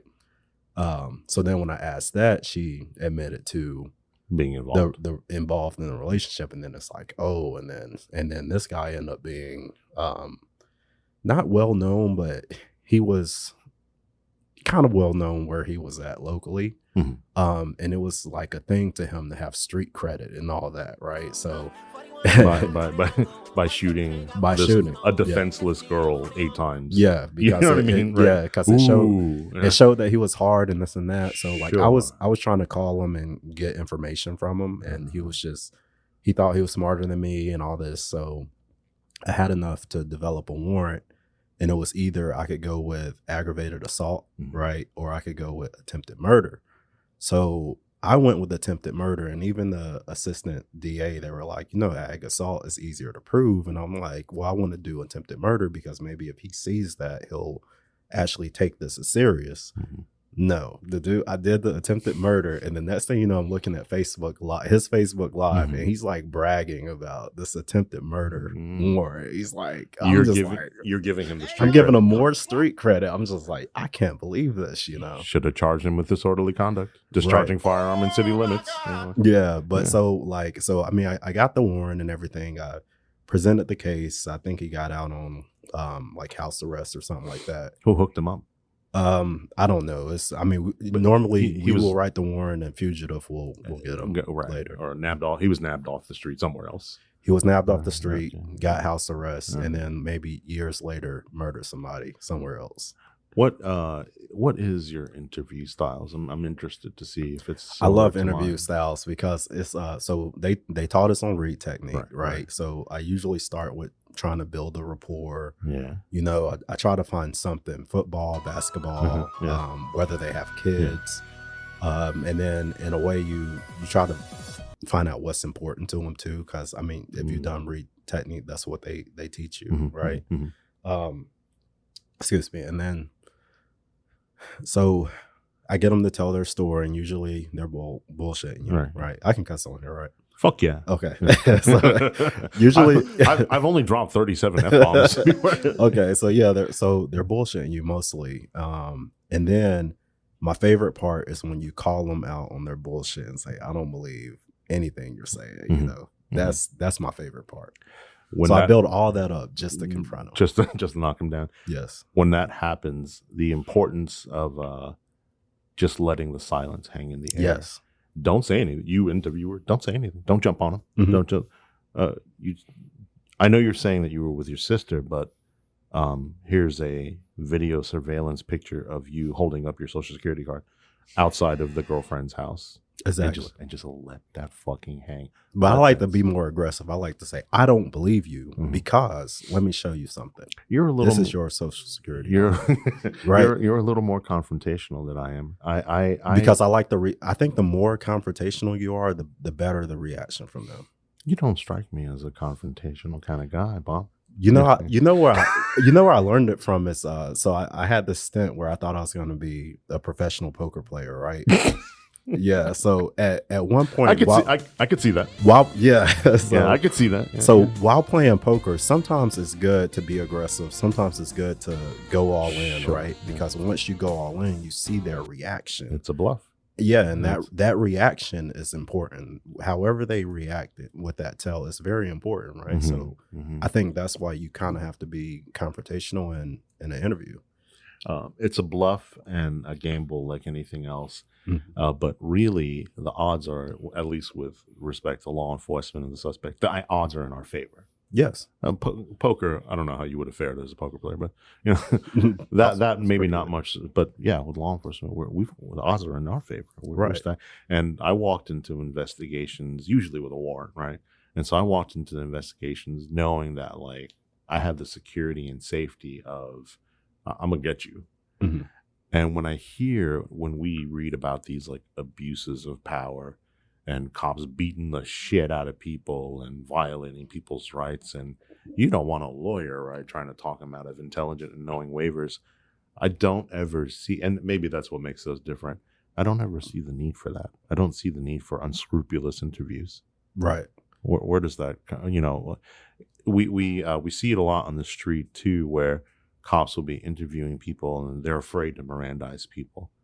And I don't understand that. The number of people I've Mirandized who end up talking to me is like, mostly. And I think it's a lot about like tone too. Like if you're very just formulaic and like just very stern as you give the Miranda warning, they're probably not going to talk to you. But if you're kind of like, hey, this is something we have to do. This is about your rights. It almost sounds like you're helping them out in a way, you know? My opening line was, you've seen this on CSI. You've seen this on TV, right? You've seen you watch Law and Order, right? And then the defendant goes, SVU, but not criminal intent. Okay, don't fucking spoil it for me. Okay, it's in my Netflix queue. All right. So after CID, you do patrol sergeant. What's it like managing a bunch of fucking cops that run around with chickens, like chickens with no heads? So when I first became a patrol sergeant, I was a little nervous, right? Because this is like that's a big deal. It is a big deal, and you think that you don't know enough until you supervise rookies, and you're like, "Oh, I actually know a lot." Because they're the dumbest people alive. They are fresh. They are fresh on the street, and quite honestly, it was my my favorite part about policing was being a patrol sergeant because I supervise rookies, and they're fresh out the academy. And I think officers at that stage of their career, they're excited. They put on the hero cape. They still think, they're superheroes. They can make a difference, and it's almost, it's contagious. That energy is very contagious, and you want to kind of help them. You want to, they want to fight crime, and you want to allow them to, but you want them to do it in a way that they don't get in trouble. If you go on a shift with a fucking slug, then everybody's gonna be slugs. Exactly. But if you go on that night, that B platoon with a bunch of fucking hard charges, it was midnights. They were what I'm saying, right? Yeah. So if you go on a shift with a bunch of hard charges, everybody's gonna be trying to outdo each other. The whole city. We done arrested a whole apartment complex and shit, right? Left the moms and the kids and shit. Yeah. Okay. So and you're saying, I know you're saying you're nervous, but like think about this, like what you wouldn't have given at 21, fresh on the street, for somebody now in your position. Oh yeah, to guide you, Yeah, and I was the youngest. Like at the time, I was the youngest supervisor on the department. Right. So I mean, to see that they wanted to go over like penal code and criminal code of procedure, it's just like, man, this is really cool. That's good. Yeah, that's a good thing. I feel like there wasn't that much discussion of law amongst the cops I worked with. Crazy, I know, the law. Okay, and when you're on the street, it's also different. Being a patrol sergeant at a large department is different than podunk, because at podunk, it's like 3 motherfuckers on the street, and he's the patrol sergeant, right? Right. But I mean, in a large city, you got 10, 12, 15 guys and gals under you. Yeah, just under Right. under me, unless the other supervisor call out, and then it's like 20 Right. people under me, and I have to be all over the place. You know. And they're coming to you asking for your, Yeah, decision. they're coming to me. Dispatch is coming to me because Right. there's calls holding. Right, And I right. mean, part of our role is to cancel calls if Mhm. it seems like we shouldn't go out there. I used to cancel a lot of the. My neighbor is upstairs and they're stomping really hard upstairs. It's a disturbance, and I would say, you're in an apartment. Like, we're not going to come out over something like that. Well, that's interesting. Yeah. That's why the cops never showed up to my fucking house when I called them. In that instance, do you call them or do you just literally never show up? I will tell dispatch to call. Somebody will call them. Yeah, absolutely. What's that conversation? I don't know. I mean, listen, asshole, all right? Stop wasting fucking taxpayer dollars. Okay. And that, that's a huge responsibility too, because you do something like that and you miss something. And now that's on you. Somebody gets hurt. Somebody, you cancel the call, and it turns out they didn't need police. I mean, if the details didn't, Sure. if they didn't express a criminal offense, it's just Yeah. like there's nothing we can do about that. Because motherfuckers call the cops for everything. They do. Everything. A fucking lady called me one time because her TV didn't work. Right. I mean, I fixed it, but Mhm. yeah. Animal calls is another one I really didn't care for. I know everybody likes the video of snake in the garage. Sure. And the officers show up and they Right. take it out, but it's just like that's just not a police matter. I would cancel that call if there's a lot of calls holding. So it's weird because I would think, at least in a larger city, you have a CO on duty. But as I've found out talking to like guys from Dallas and stuff, that's not always the case. That's why fucking cops get called out to these bullshit animal calls. Right. Yeah. And Yeah. was that the case? You didn't have a 24-hour animal? No, well, they're on call. Oh, right, So yeah. I think, And then certain things they will and won't come out for. yeah, certain things they'll come out on, but like in the daytime, they usually work the daytime. So at midnights, it's just us out there. Are you a fan of snakes, Bob? I've always Really? avoided snake calls. Yeah, I've always avoided it. I love fucking shit. It's Even good in to be- patrol, I've It's never good to be the avoided boss. it. It's great to be the boss. Well, no, even in patrol, Yeah. like when I hear those calls, man, I'm just me and snakes. I can't do it. I've always avoided those calls. How about you and dogs? How are you with dogs? I'm decent. Yeah. Any good dog calls? You have to take no dogs out. Oh man, I don't even want to. Those files are sealed. Yeah. So we go to a call one time, and the dog bites my partner in the ass, and these motherfuckers want to turn around and be like, "Oh, he provoked the dog," and they were speaking in Spanish to each other, and like, "This is what we're gonna say," Mhm. and they know the one fucking Chino, who's on scene happens to speak Spanish, and I was like, "Mira, papi." Right? What you're saying is right. I don't know why I'm speaking English. So we to my partner's credit though, he fucking from the hip and just fucking took that dog out. I was like, oh yeah, why can't you do that shit on the range? Okay, Yeah. I mean, I have a dog story, but it went viral. Is that right? I could talk about it offline. but Yeah, I'm it not gonna talk did about it did go viral. Yeah. Look at you, you're famous already. You don't need. you Yeah, don't need that's this. not the type of fame. You don't need this fucking show. All right, and then after you, so your current assignment. This is a traffic investigation, and your call-outs are fatalities. Fatalities, crashes with serious bodily injury, Mm-hmm. racing deaths, and we also get hit and runs, but we don't get called out to like property damage hit and runs. Right. There's got to be a ton of DWI mixed in there, obviously. Yeah, a lot of intoxication, manslaughter, intoxication assaults. We had a conversation at some point about sort of your job and your function, and luckily you're the boss, so you there's admin a lot, but my sense from it is that I think you feel like you're kind of maybe tired of seeing dead bodies. Of course. I mean, who wouldn't be, right? Like, Sure. who wants to go see that? I've been doing that job for close to 6 years, so Mhm. where I'm at, we get about 2 to 3 a week average. Mhm. I mean, you're talking. I always say it like this: it's like 120 to 140 a year. I've been doing it 6 years, so you do the math. That's 700. That's like 2 or 3 737s. Right. Yeah. Presiding overs and stuff like that. Yeah. And are you making fun of him? How involved are you just doing the investigation? Are you filing the offenses? Are you? I'm not doing it. I have Well, people your who work unit, under your me. unit. Yeah, people Yeah. who work under me, they'll do every Uh-huh. investigation. If it rises to the level of we have to hold somebody criminally responsible, Mhm. there'll be a warrant written. I Mhm. may approve the warrant. Mhm. I may be involved in the strategy of the case. Mhm. Yeah, so I mean every single one. Are you not on the street as much? Yeah. Well, that doesn't cause us. That doesn't require us to be on the street. So Right. we only go to the street to a To- crash scene, Right. right? So But after that, we're kind of in the office. you ain't rolling around making stops no more. I haven't done that in over 10 years. Yeah. Yeah. I wouldn't even know how to turn the lights. What on. happened to you, Bob? You used to be cool. All right. What did you experience any challenges being a black cop in the big city? Did you experience any challenges with respect to your own community, others, Oh, yeah, for sure. outsiders? Okay. Yeah, for sure. So Yeah. with your own community will question your loyalty. They'll Sure. say, "Oh, you're a sellout," you Right. know. And then even within, they'll also question your loyalty as well. Did you find that? And I'm trying to remember.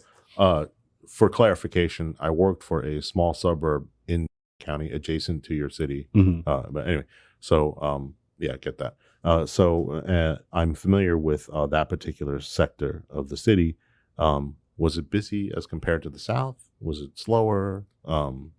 Where I'm at? In Yeah, the city? yeah, yeah. It's busy. It's Yeah, like it's- the it's- busiest area okay. of the city. Yeah. And you know, when you get out there into minority communities, is it a relief to see you? Are they cooperating? Are they not cooperating? Are there more? It's usually a relief. I mean, it's a relief until you actually have to enforce the law, right? And then it's like, oh, you're a sellout. But at the same time, I mean, at first I thought it bothered me, but at the same time, a lot of times they're victimizing people of their own community, right? So Right. it's just like, you know, I mean, I have to do my job too. It's not a race thing. Yeah, you know? it's not. And if we're going to be colorblind, then everybody can be a piece of shit. Mhm. Yeah. When are you the first cop in your family? Yes. Yeah. I am. And how does your family feel about your chosen profession? My family's fine with it. That's good. Yeah, That's my good. family is good. And you mentioned that you're married, and that your wife seems to have been with you for a while now, Yeah. or back in the UPS days. Not way back then, but No, yeah. oh no, not way back then. Yeah. Okay. And how does it? What's it like being a cop's wife? I know she's not here to talk about it, but have you? How do you manage? You know, I don't, that? because I'm almost like how you don't tell anybody. I don't go home and talk about work. So I think I'm like, people always say like I'm the most non-cop they know, because like if I don't ever talk about it, you know, never. Do you think that? Do you think that it has any negative impacts on you? I don't think so. I mean, I see it as a job, right? Like, so I treat it as a job, and then once the job is over, I go home and I have a life outside of work. Are you just a robot monster that doesn't have any feelings? Who knows? Maybe. It's a theme that recurs for me. I'm not on the job anymore, but it's a theme that recurs for me in that I was very calloused and I never talked about the job either. And to the point where my partner used to accuse me of being a psychopath. Like he was like, "I think you're psychopathic," and I thanked him for that. But did your wife? Does she not ask? She just, or you just don't tell, and because of that, she doesn't ask. No, she just don't ask. I mean, I'm always on call. So she hears the calls coming in, right? I'm on call 24/7. And yeah, she don't ask. I don't think it doesn't cause me to be a monster. What I do like about my current role is like seeing death that much. It really gives you an appreciation for life, right? So it's like I see life snuffed out, and all those people had like plans over the weekend and stuff like that. So it really causes you in your own personal life to be like, you're there more. You're more intentional about the time you spend with the people you love and all those things. So that's what I like, you know. That's what I like about. I found a silver lining. You see what I'm talking about. You see what a fucking good guy he is. It doesn't make you fucking so disgusted that there are such nice people in the world and nice good cops, and then there's me. Yeah. But that's a really interesting. That's a interesting way to digest death and destruction. Mm-hmm. It makes you appreciate, man. Oh, yeah, your absolutely. life more. Similar but different is that I arrested somebody. Their mother fucking me up and down, and they're gonna tell me all these awful things they're gonna do to my family and my butthole. And what kept me from arguing or fighting or capitulating, not that I never did that, was, well, enjoy your time. Exactly. I'm gonna head home with my big bed and my air conditioning and my family who loves me. Mm-hmm. So seeing the negatives accentuates the positive, if that's not too lame. Yeah, I mean, Yeah. I would say the same thing. And then back on the issue of race, like we'll get people who they have racial slurs against me Sure, as a yeah, black right, cop, yeah, right? Like yeah. I'm talking somebody that we have to arrest. Right. And I know other black cops, and this was when I was a supervisor, like they would get so upset. And I'm thinking like, Yeah. this particular person was homeless. She was like trespassing, you know, at an establishment that was closed. And it's like, she's, you know, shouting racial slurs to me, but it's like, you're homeless. I have this Right. big house, you know, I Right. travel all over the world. Right. Like my life is so much better than yours. So am I going to stoop to her level? Yeah, You know, right. like, Yeah. no. And then similar but different. I worked in the Southwest Dallas area, and as you can imagine, not a lot of Asian New Yorkers. So I got called every name in the book, and my response to that was, "I'm not any of those things. Yeah, maybe I'm an asshole." But I'm not any of the terrible, awful racial epithets. You know, you're hurling at me, and so it doesn't bother me. Right. You don't care about this person. Mm-hmm. It doesn't matter what they call you. Yeah, I think what did it for me too was another scenario or another instance I had was like somebody was motherfucking me up and down all the way to jail, and it got to a point where I know some cops will, you know, they'll jaw jack with them and everything. Right. I didn't say anything the whole way to jail, and he was like, "Motherfucker, you're just gonna ignore me? Like I'm not worthy of your time," and it was so hilarious, you know. So now I don't say anything because it's like it almost hurts some more. Exactly. That fucks with them even more. Yeah. And they'll be standing, what you gonna do? And I just fucking sit there and don't say anything. Yeah, exactly. If you feeling froggy, go ahead and jump. Like if you really feel that much that badly about it. But if it's just words, who gives a shit? Exactly. I had a guy who was threatening me up and down, all this other stuff. He did make a terroristic threat where he said that once he gets released, he's going to come and blow up the station and everybody in it. And he said, I'm going to blow it up and I'm going to kill you and your family. And it just so happened that my wife had bought at the time my babies to the station to have lunch with me. So I felt some kind of way about that. Oh, wow. So he did get charged. But I didn't respond by, you know, going back and forth with him because it never serves. It never does anything. Were you ever the type that would follow up on your cases to see if the DA did anything with it? All the time. Did they do anything with that? Okay. It's funny you mentioned that. I had lots of back and forth with, it was here in this county. So let's start there, right? Right. And they'd call me and they'd say, well, he wants to, and that. And so his defense attorney makes an 11th hour motion to declare him mentally unfit and presents some bullshit mental diagnostic. And the fucking court grants the motion. Yeah. Exactly, huh? And then they want to offer him safe P for threatening to blow up my fucking kids and the station. I was like, that's crazy. It's like 2 years. I was like, just fucking, I'm done. Just fucking take it.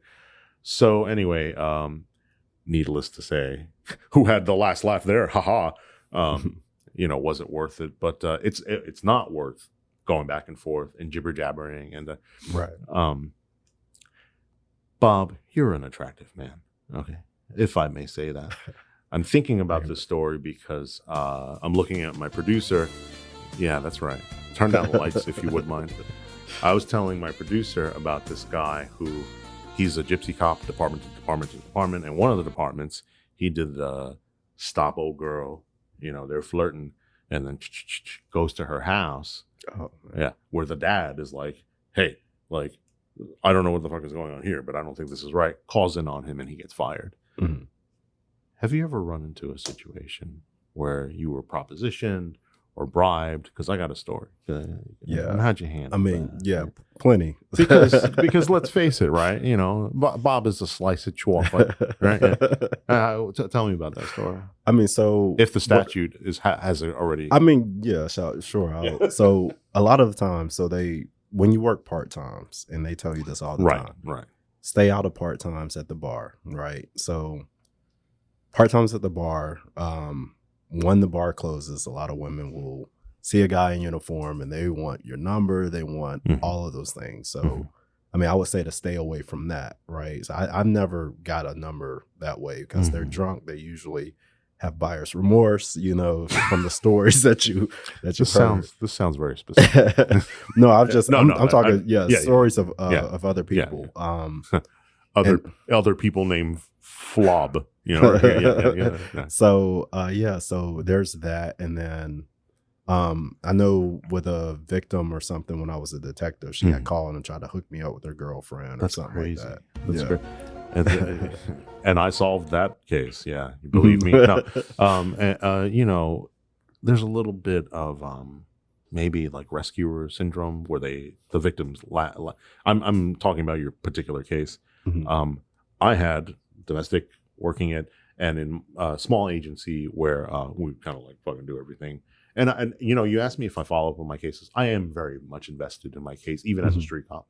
And so when I came back on shift, I'd swing by the house, or I'd try to see if I could find the defendant's car or run license plates. Anyway, so had the victim kind of like calling me, emailing me back and forth, and I'm like, oh yeah, you can file for a protective order on DallasCounty.org or whatever. Mm-hmm. And then wife, the old lady, she was like, what the fuck? And I'm like, what do you mean, what the fuck? She's like, hey, you gotta fuck.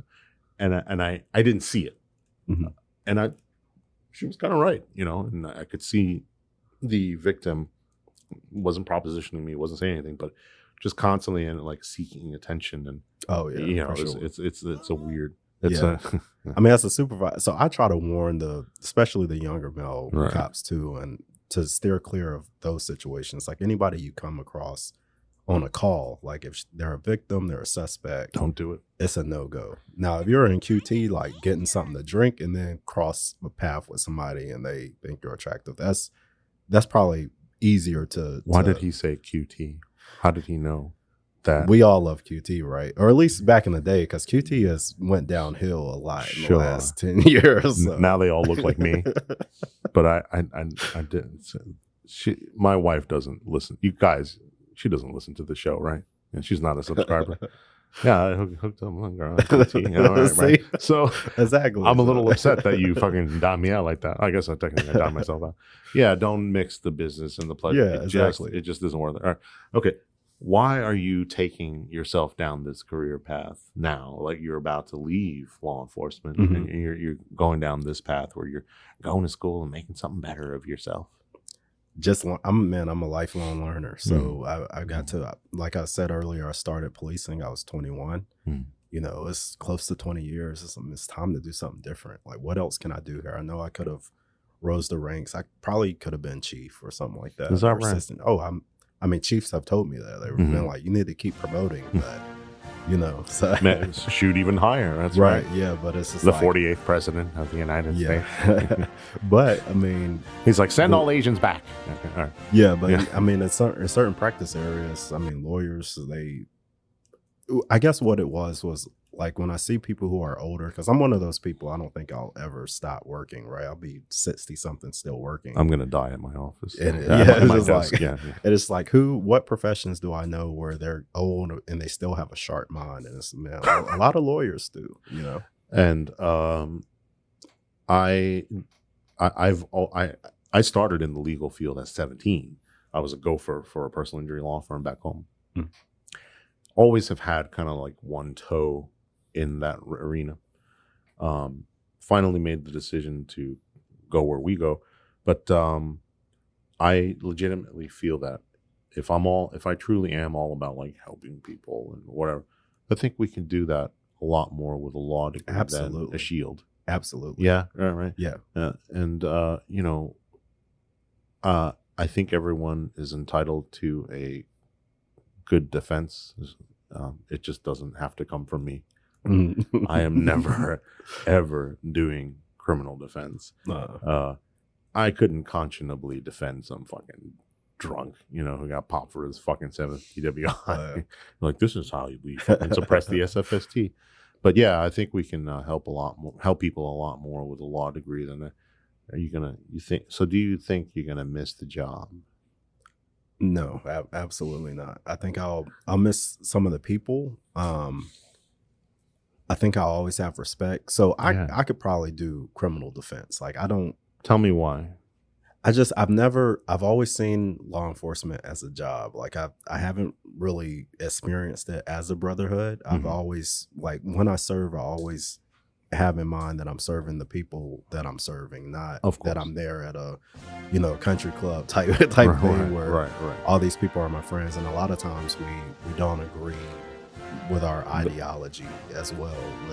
I started this show saying most cops are bad.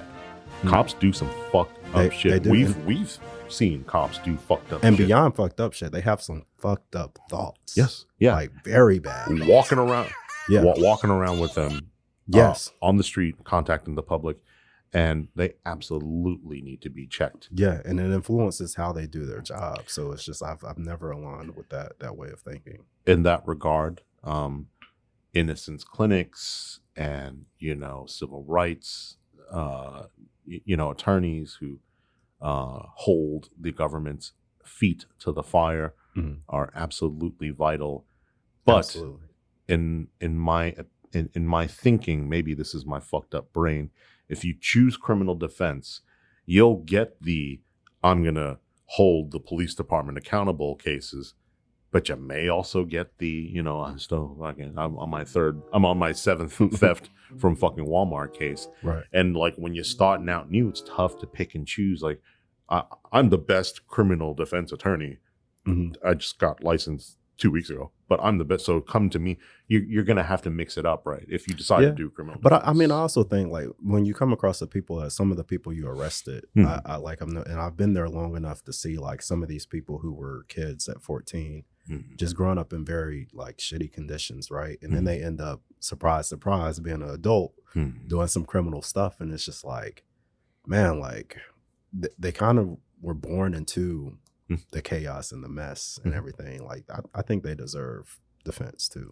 So it's just like, absolutely. Maybe if your case is strong enough, you're not going to get them off, right? Like you said, you show your social security to the surveillance camera. I can't help you, but maybe I can, show some mitigating circumstances and we can get you probation, or maybe just 2 years instead of 8 years. But here's what we are required to do as zealous advocates.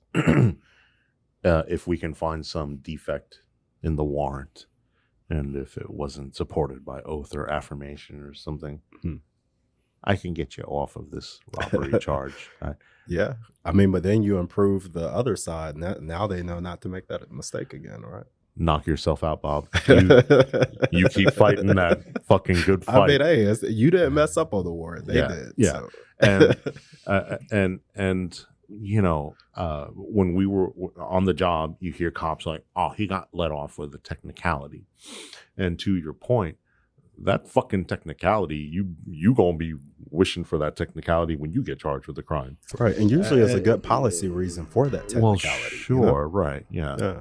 I don't know how crazy I feel about being able to re-interview people 14 days after they've invoked, but that's neither here nor there. But yeah, I mean, it is all for the greater good. Yeah. Well, okay, so you're willing to do criminal defense, but I probably won't. I don't think I would be willing to. Yeah, I don't think you're gonna do it on the side, like an off duty. That'll be his off duty. He's like, you guys work at Walmart, I do criminal defense.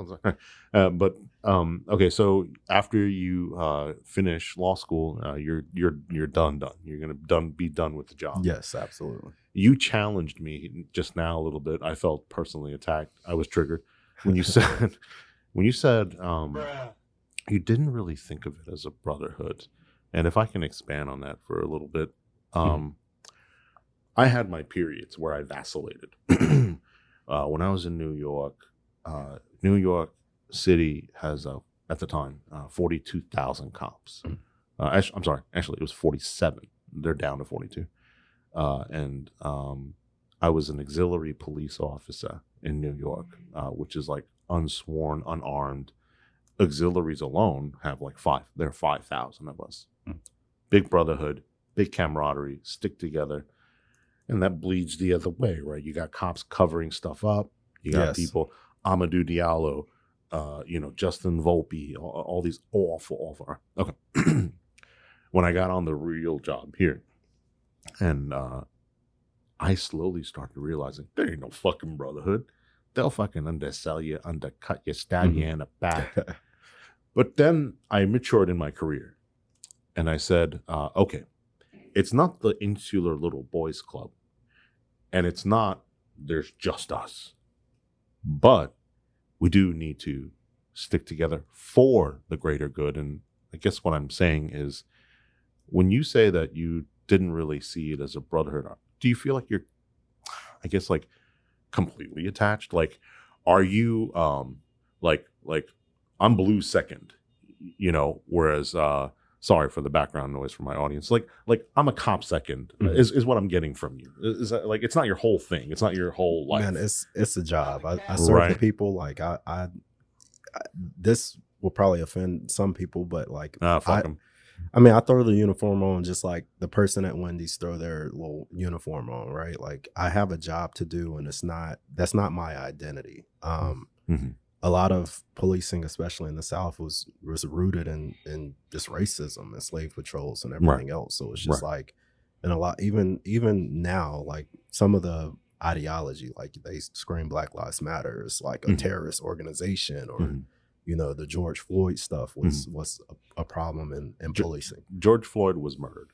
Yes, but a lot of people within the ranks would think, it was drugs. They'll defend that. I don't give a shit. My thing is, they defend everything. I've never heard a POA or a police officer association come out and say this was messed up. They've never done it. I've never heard of that. Well, before. They need their monthly dues, Bob. Come on. But exactly. So, and this is topical and relevant to. We try to keep it fun and light here, no politics. But okay, let me give you a sentence. You ready? Okay. ABC person was a fucking piece of shit. I disagreed with everything he or she said. But what happened to this person is fucking awful and shouldn't happen to anyone else. Right. Period. Take that sentence and apply it to two different people, George Floyd and Charlie Kirk. I can say the same fucking thing about both of those people. Don't fucking sit here and tell me and try to defend what the fuck was his name? Chauvin, right? Cocksucker. Don't fucking sit here and tell me, because I don't know about you, Bob. I've never put my fucking knee on a fucking person's neck. Right. Okay. And that's what I liked about the Marine Corps. Like, I remember in the Marine Corps, it was never politics. It was just the U.S. We're the U.S. And whatever is going on, it's us versus it's whatever they tell us. Fucking job to do. Exactly. It was never a talk on politics. Yeah. The motto of this podcast is do your fucking job.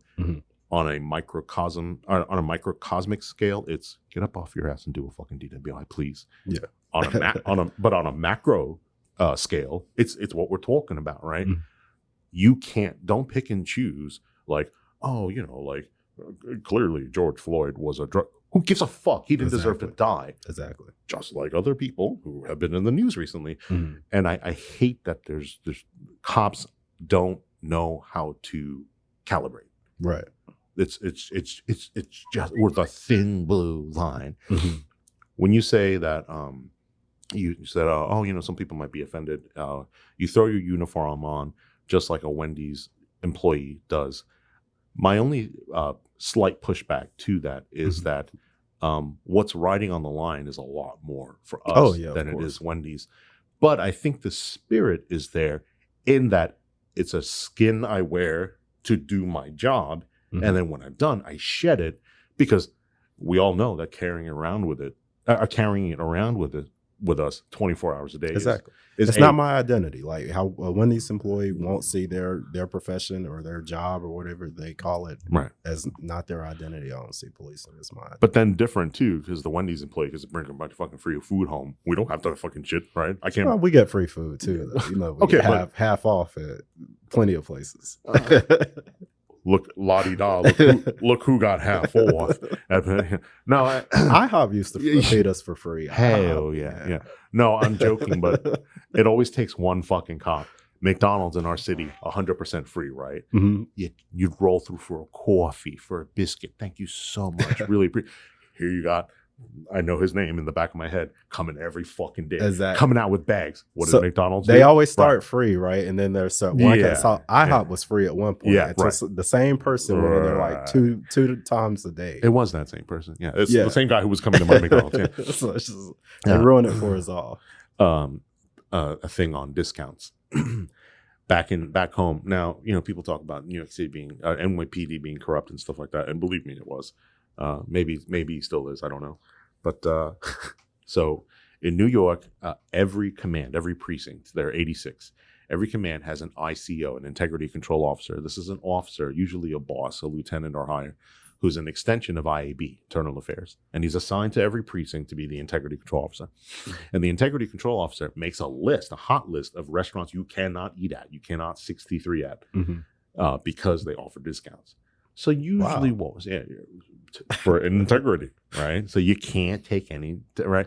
So what you'd usually do is they'd still give you a discount, right? You go to the little local place and you'd leave a big tip. This way you can say, exactly. That's what I spent $25 over there, right? Fucking right. And so I was ingrained with that pretty heavily when I came here. I tried to think like, well, this is how the NYPD would do it. It's not like the NYPD down here. Mm-hmm. The state fair is offering discounts for first responders. And, like, just show your shield at the door and you blah, blah, blah. And I'm like, I don't think that's right. Mm-hmm. So I went online and bought my tickets like a regular person. And, my wife was fucking seething. Just fucking take the fuck. What are you fucking rich, you stupid fuck? So, of course, we go to the fair, right? Mm-hmm. And we're seeing our friends, the families there, because it's all cops there, right? Like, hey, how you doing? And they go, where's your pin? Where's your? I'm a fucking law enforcement blue line pin. And I go, yeah, and I'm like, I bought my ticket. And then she'll chime in, oh, someone was too good to take the discount. He paid full price online like a fucking idiot. Like, yeah, I don't have my pin with me because I pay. So I got ingrained really early on with taking discounts. I got used to it over time, but nothing would blow my fucking mind more. There's no way this is happening in New York. When you'd go to pay, the gentleman in the yeah, that's a lot. That fucked my head. I'm like, what do I do? Can I leave? Like, I'm like, I don't want the fucking cops called. But it does show that there's a little more support for. Oh, absolutely. All right, that happens a lot. Yeah. Maybe not so much in Jackson Heights, Queens. Okay. Now that you've decided your career path, what are you going to say to your kid if they say, I want to be a cop? I mean, I'm not. I've always said they can do whatever. I mean, as long as it's legal, right? Like, I'm always support. as long as it's legitimate, I'm always support whatever they want to do. Dad, what's methylamine? I would rather them not, but I mean, if that's what they want to do, I mean, it's provided me a great life over the last. Yeah, because if you forbid it, it's only going to drive them to do it more, right? It's a noble profession. I mean, I have negative thoughts about it sometimes, but like there's this thing in Texas is called alert training, and it's the active shooter training that we all have to go through.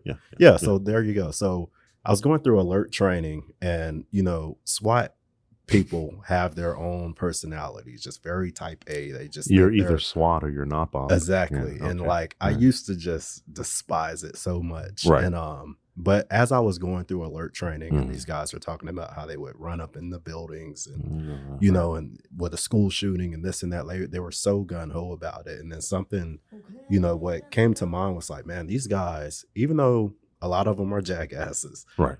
they're heroes. It's like, man, we need people like that. Like the old Denzel skit in Training Day. Like it takes a wolf to catch a wolf, right? So, man, it's a necessary.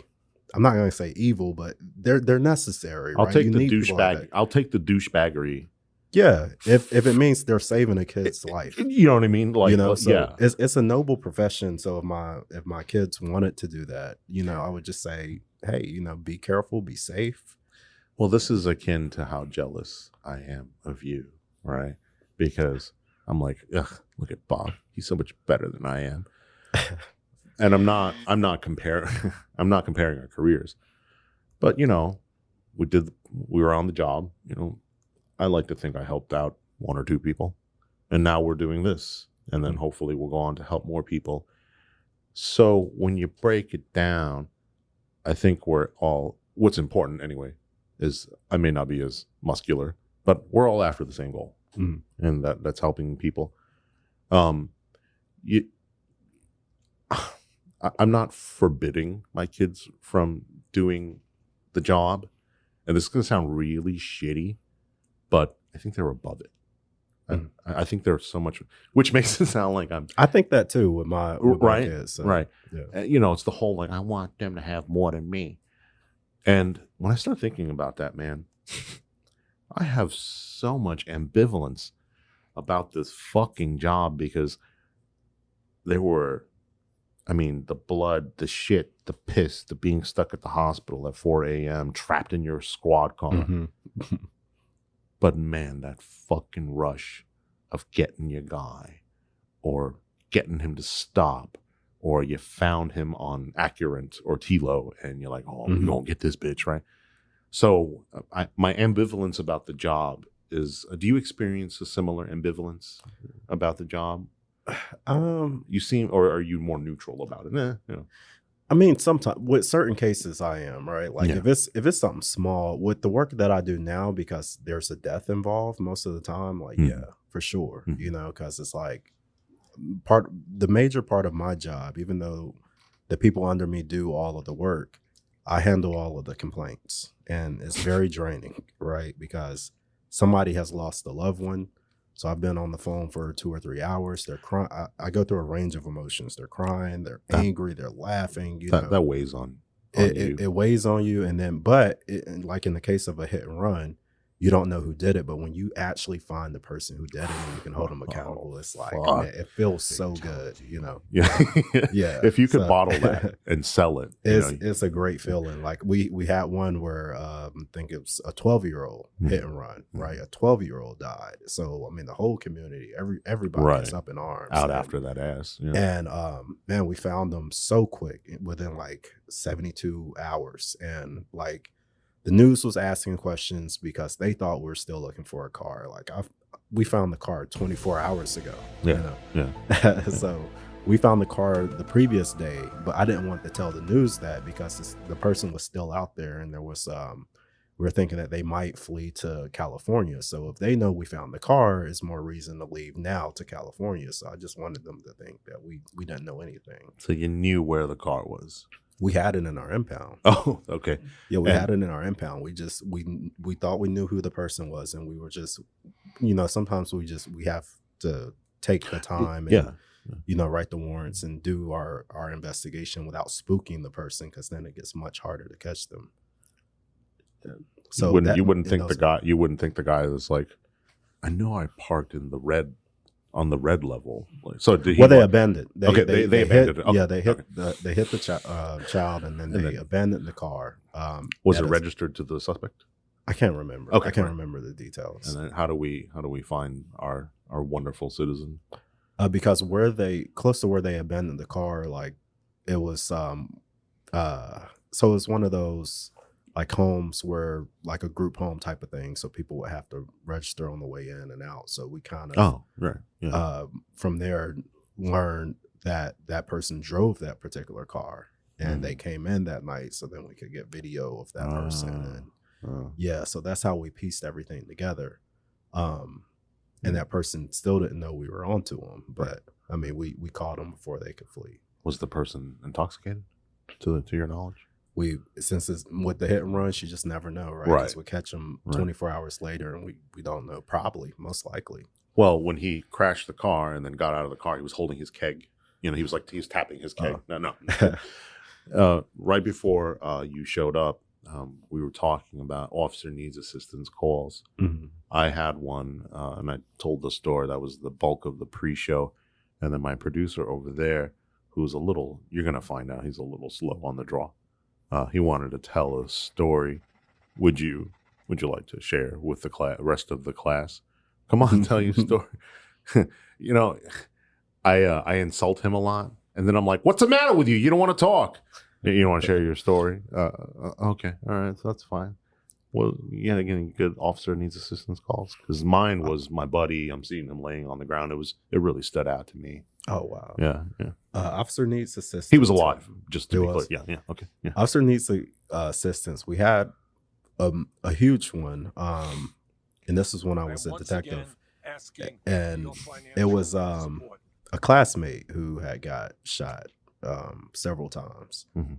So we all thought he was going to die, but the person who shot him ran out into like this wooded area. So I mean, you're talking maybe 200 cops looking for this one guy, Mhm. including other agencies and federal law enforcement and everything else. Mhm. So I mean that was a huge call, and then finding out it was my classmate later, that kind of weighed on me, my academy classmate. So but he survived. So We'll redact this out. Is it? Yeah. Okay. Yeah. You want to talk about meeting a hero? You met him before? I was teaching. I was taking the SFST instructor class at your place. Oh, okay. At your academy. Mhm. Just random, and they're like, "He's in the building." Oh yeah. He's one of my detectives now. Oh my god! So he works he works under me in traffic. Well, right why the hell are you here instead of him? No, I'm kidding. I'm you kidding. know what? I could ask him if he wants to show up. I would be fucking honored to have him, because I'm not kidding you. We were in this class. It's like lunchtime, right? We're like, oh, he's in the building. So like, because he had survived, he had recovered, and like, was the suspect arrested or killed? The person who shot him was killed, right? But his son was arrested. Right. Oh, right. That's right. Yeah.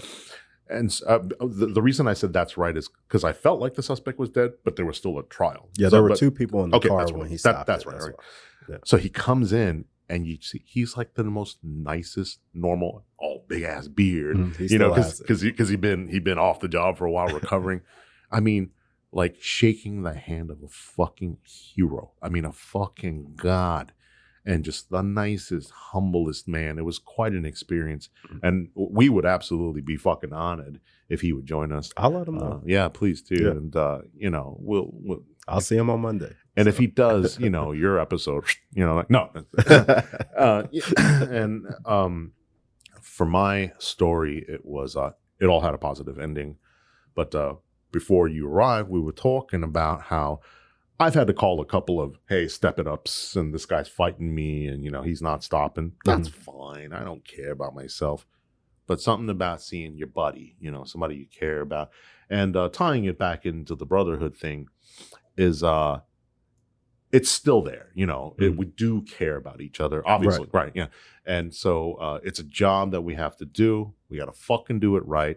Okay. So now that you're heading into this new career path, you're going to distance yourself from the job. And I think you have left a pretty good legacy, right? I think so. Yeah. And even so I'm headed to a larger law firm in Houston. That's what I was telling you about. Yeah. But when I'm there, we have opportunity to sit on boards and stuff like that. So I know they have a police oversight board. I would love to volunteer for something like that. So I hope once I switch careers, I can do things like that, sit on oversight boards or commission boards, stuff like that. I have been doing a lot of innocence work, right, for our thing. And I've been able to use what I know to hopefully benefit this person. Yeah, and did too. I know he was on here. Yeah, they probably told you that. Yeah, he's not as good a cop as you. Wow. No, I'm just kidding. But, man, it's a little shocking to me. And let me tell you, we have these careers.